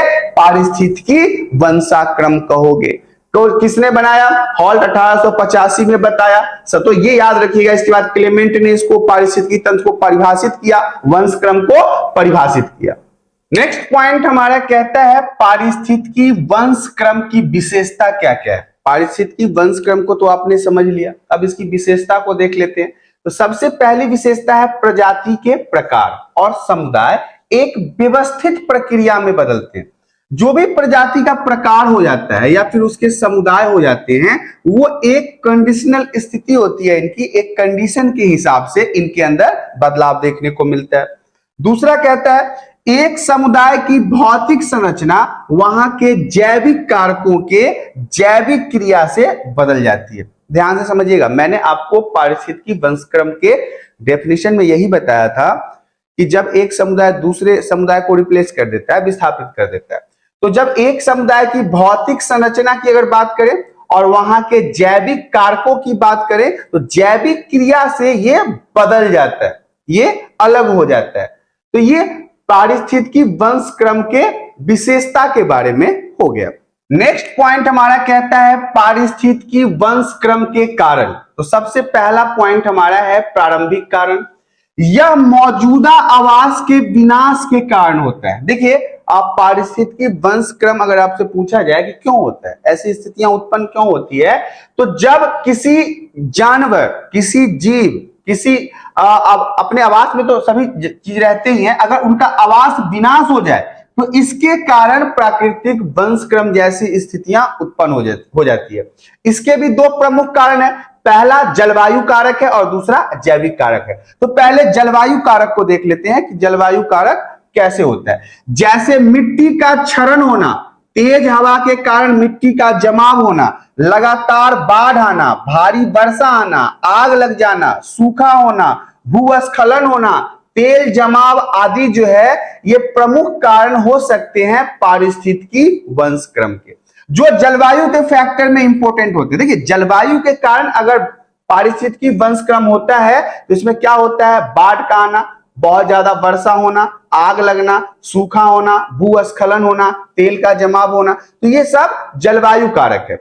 दूसरा, अगर हम जैविक कारक की बात करें तो वनों की अधिक मात्रा में कटाई, अतिचारण होना, झूम खेती होना, ये सब जैविक कारण के अंदर आता है। इसी में हमारे दूसरे में ही खौ पॉइंट है सतत कारण। यह उस क्षेत्र में जनसंख्या संरचना में परिवर्तन के लिए जिम्मेदार है, जनसंख्या संरचना के लिए उत्तरदायी होता है, जिस कारण से भी पारिस्थितिकी वंशाक्रम उत्पन्न हो जाता है। नेक्स्ट पॉइंट हमारा कहता है स्थिरीकरण कारक। अब इसमें क्या होता है? जैसे उस क्षेत्र की जलवायु स्थिति, खनिजों की उपलब्धता, कृषि के लिए भूमि की उर्वरता के साथ साथ भोजन और ऊर्जा के निरंतर प्रवाह के लिए विभिन्न प्रकार के उत्पादकों की वृद्धि आदि एक पारिस्थितिकी तंत्र के स्थिरीकरण में उपरोक्त कारण आवश्यक होता है। ध्यान समझिएगा, स्थिरीकरण में क्या होता है कि जिस जगह की हम बात कर रहे हैं उस जगह की जलवायु, उस जगह के खनिज, उस जगह के लिए कृषि के लिए किए गए कार्य, भूमि को और उपजाऊ बनाने के लिए जो भी कार्य होते हैं, भोजन और ऊर्जा के निरंतर प्रवाह के लिए जो कार्य होते हैं, उसमें किन किन चीजों की आवश्यकता होती है इसके बारे में जान लेते हैं। उपरोक्त कारण आवश्यक होते हैं, तो ये सारे कारण यहाँ पे महत्वपूर्ण है। अब हम आगे की स्लाइड में बात करेंगे पारिस्थितिकी वंशक्रम के प्रकार के बारे में कि कितने प्रकार का होता है। तो पहला है प्राथमिक वंशक्रम, दूसरा है द्वितीयक वंशक्रम, तीसरा है ऑटोजेनिक वंशक्रम। अब देखिए, प्राथमिक वंशक्रम में क्या होता है? यह बंजर क्षेत्र जैसे कि रेत का टीला हो गया, ज्वालामुखी विस्फोट चट्टान हो गया, ये इन्हीं सब से शुरू होता है। कौन सा? प्राथमिक वंशक्रम, जहां पहले कोई जीवन नहीं था। ध्यान समझिएगा, प्राथमिक वंशक्रम की अगर बात आए तो ये उन क्षेत्रों से शुरू होता है जहां पे रेत ही रेत होते हैं, जहां पे ज्वालामुखी जो है वो विस्फोट होकर चट्टाने आदि शुरू हो जाता है, तो यहाँ पे कोई जीवन नहीं था, तो यही हमारा प्राथमिक वंशक्रम होगा। द्वितीयक वंशक्रम में आपको देखना है जहां पहले कोई जीवन था लेकिन बाढ़ के कारण, आग के कारण, अम्ल वर्षा के कारण या फिर किसी अन्य कारकों के कारण वनस्पति क्षतिग्रस्त हो गया, पेड़ पौधे खत्म हो गए, पेड़ पौधे वहां पे नष्ट हो गए, उसे हम द्वितीयक वंशक्रम कहेंगे। तीसरे में है ऑटोजेनिक वंशक्रम। ऑटो का अर्थ होता है स्वयं, खुद से, अपने आप से, और जीनी का अर्थ है उत्पादन। एक विशेष स्थान को विकासशील जैविक समुदाय स्वयं से वहां की स्थिति में बदलाव लाते हैं, अपने इच्छा के अनुसार, अपने फायदे के लिए, अपने लाभ के लिए किसी खास प्रॉपर क्षेत्र के अंदर बदलाव लाना, जो कि उनके लिए उपयुक्त नहीं है, लेकिन यह बदलाव अगले समुदाय के विकास के लिए एक वातावरण बनाता है। तो ये हमारा हो जाएगा ऑटोजेनिक वंशक्रम, जिसमें इंसान व्यक्ति खुद के इच्छा के अनुसार किसी जगह, किसी जगहों को बदलाव करता है ताकि आगे आने वाले समय में उसे वातावरण के उपयुक्त बनाया जा सके। नेक्स्ट पॉइंट हमारा कहता है एलोजेनिक वंशक्रम। यह भी महत्वपूर्ण है कि एलोजेनिक वंशक्रम क्या होता है। एलोजेनिक वंशक्रम अक्सर एग्जाम में पूछा जाता है, आपको इसको समझना जरूरी है। यह क्या होता है? अजैविक कारकों के कारण होता है। ध्यान से समझिएगा, ये अजैविक कारकों के कारण होता है। ऑटोजेनिक वंशक्रम के बारे में अभी आपने पढ़ा है, जस्ट इसके विपरीत एलोजेनिक वंशक्रम एक अजैविक कारकों के द्वारा संचालित एक वंशक्रम है। ज्वालामुखी विस्फोट, जलवायु परिवर्तन, धूमकेतु के टकराने, भूकंप के आने, बाढ़ के होने, सूखा के होने आदि के कारण परितंत्र का आवास बदल जाता है, जीवों का घर परिवार बदल जाता है। तो ये क्या होगा? एलोजेनिक वंशक्रम होगा। लेकिन अब नेक्स्ट कहता है पांचवा, प्रेरित वंशक्रम। यह एक मानव निर्मित प्रक्रिया है जिसे मानव जाति के लाभ के लिए विकसित किया गया है। उदाहरण, एक खेत में फसल की खेती। मानव समुदाय जो है अपने फायदे के लिए एक ऐसे एरिया को डेवलप करता है जिसके द्वारा उसको खेती कर सके, व्यापार कर सके और उससे वो लाभ कमा सके। तो ये प्रेरित वंशक्रम के अंतर्गत आएगा। नेक्स्ट पॉइंट हमारा कहता है स्वपोषी वंशक्रम। इसे भी समझना जरूरी है। जब कोई स्थान अकार्बनिक पदार्थों में समृद्ध और कार्बनिक पदार्थों में कम होता है, ध्यान से समझिएगा, अकार्बनिक पदार्थों की वहां पे बहुलता होती है, अधिकता होती है, और कार्बनिक पदार्थ वहां पे कम होता है, उसका स्तर डाउन होता है, उस क्षेत्र में पौधों के वंशक्रम के विकास को स्वपोषी वंशाक्रम कहा जाता है। अगर ऐसे क्षेत्र जहां पे अकार्बनिक पदार्थ अधिक हैं, कार्बनिक पदार्थ कम है, और उस क्षेत्र में पौधों के वंशाक्रम विकास को हम क्या कहते हैं? स्वपोषी वंशाक्रम कहते हैं। नेक्स्ट नंबर पे हमारे पास है विषम पोषी वंशाक्रम। यदि एक वंशक्रम एक ऐसे क्षेत्र में शुरू होता है जो वन, कूड़े, सीवेज आदि जैसे कार्बनिक पदार्थों में समृद्ध होता है, यहां ध्यान समझिएगा, कार्बनिक पदार्थों में समृद्ध होता है। स्वपोषी में क्या था? अकार्बनिक पदार्थ में समृद्ध था, तो जस्ट अपोजिट है। और जहां पर फंगस, मशरूम आदि जैसे सेप्रोफाइट्स का वर्चस्व होता है, इसे हम विषम पोषी वंशाक्रम कहते हैं। आपने मशरूम वगैरह को देखा होगा, फंगस वगैरह को लगते हुए देखा होगा, तो ऐसे चीजों को हम विषम पोषी वंशाक्रम के नाम से जानते हैं। नेक्स्ट पॉइंट हमारा है आठवां, प्रतिगामी वंशक्रम। अब देखिए, कभी कभी अत्यधिक जैविक हस्तक्षेप के कारण क्या होता है? कभी कभी ज्यादा अत्यधिक जैविक हस्तक्षेप के कारण अनुक्रमण आगे बढ़ने के बजाय पीछे की ओर चला जाता है। जब जैविक हस्तक्षेप ज्यादा हो जाए तो अनुक्रमण आगे न बढ़कर पीछे खिसकने लगता है। उदाहरण के लिए वनों की कटाई, ये उदाहरण है, और अतिवृष्टि के कारण वन समुदाय झाड़ीदार या चारागाह या फिर बंजर भूमि में बदल जाता है। देखिए क्या होता है, बहुत ज्यादा यदि आप पेड़ पौधों को काट रहे हैं, बहुत ज्यादा वहां पे अगर पानी हो रहा है, तो ऐसे में क्या होगा कि जो वन समुदाय होता है या फिर झाड़ीदार होता है या फिर जो चारागाह के लिए फील्ड होता है, वो बंजर भूमि में बदल जाता है। ऐसा भूमि जिसपे किसी भी प्रकार की खेती कर पाना संभव नहीं है, इसे हम प्रतिगामी वंशक्रम के नाम से जानते हैं। अब हम इस चैप्टर के सारांश की बात कर लेते हैं। सारांश भी बहुत महत्वपूर्ण रहेगा, तो सारांश में देख लेते हैं।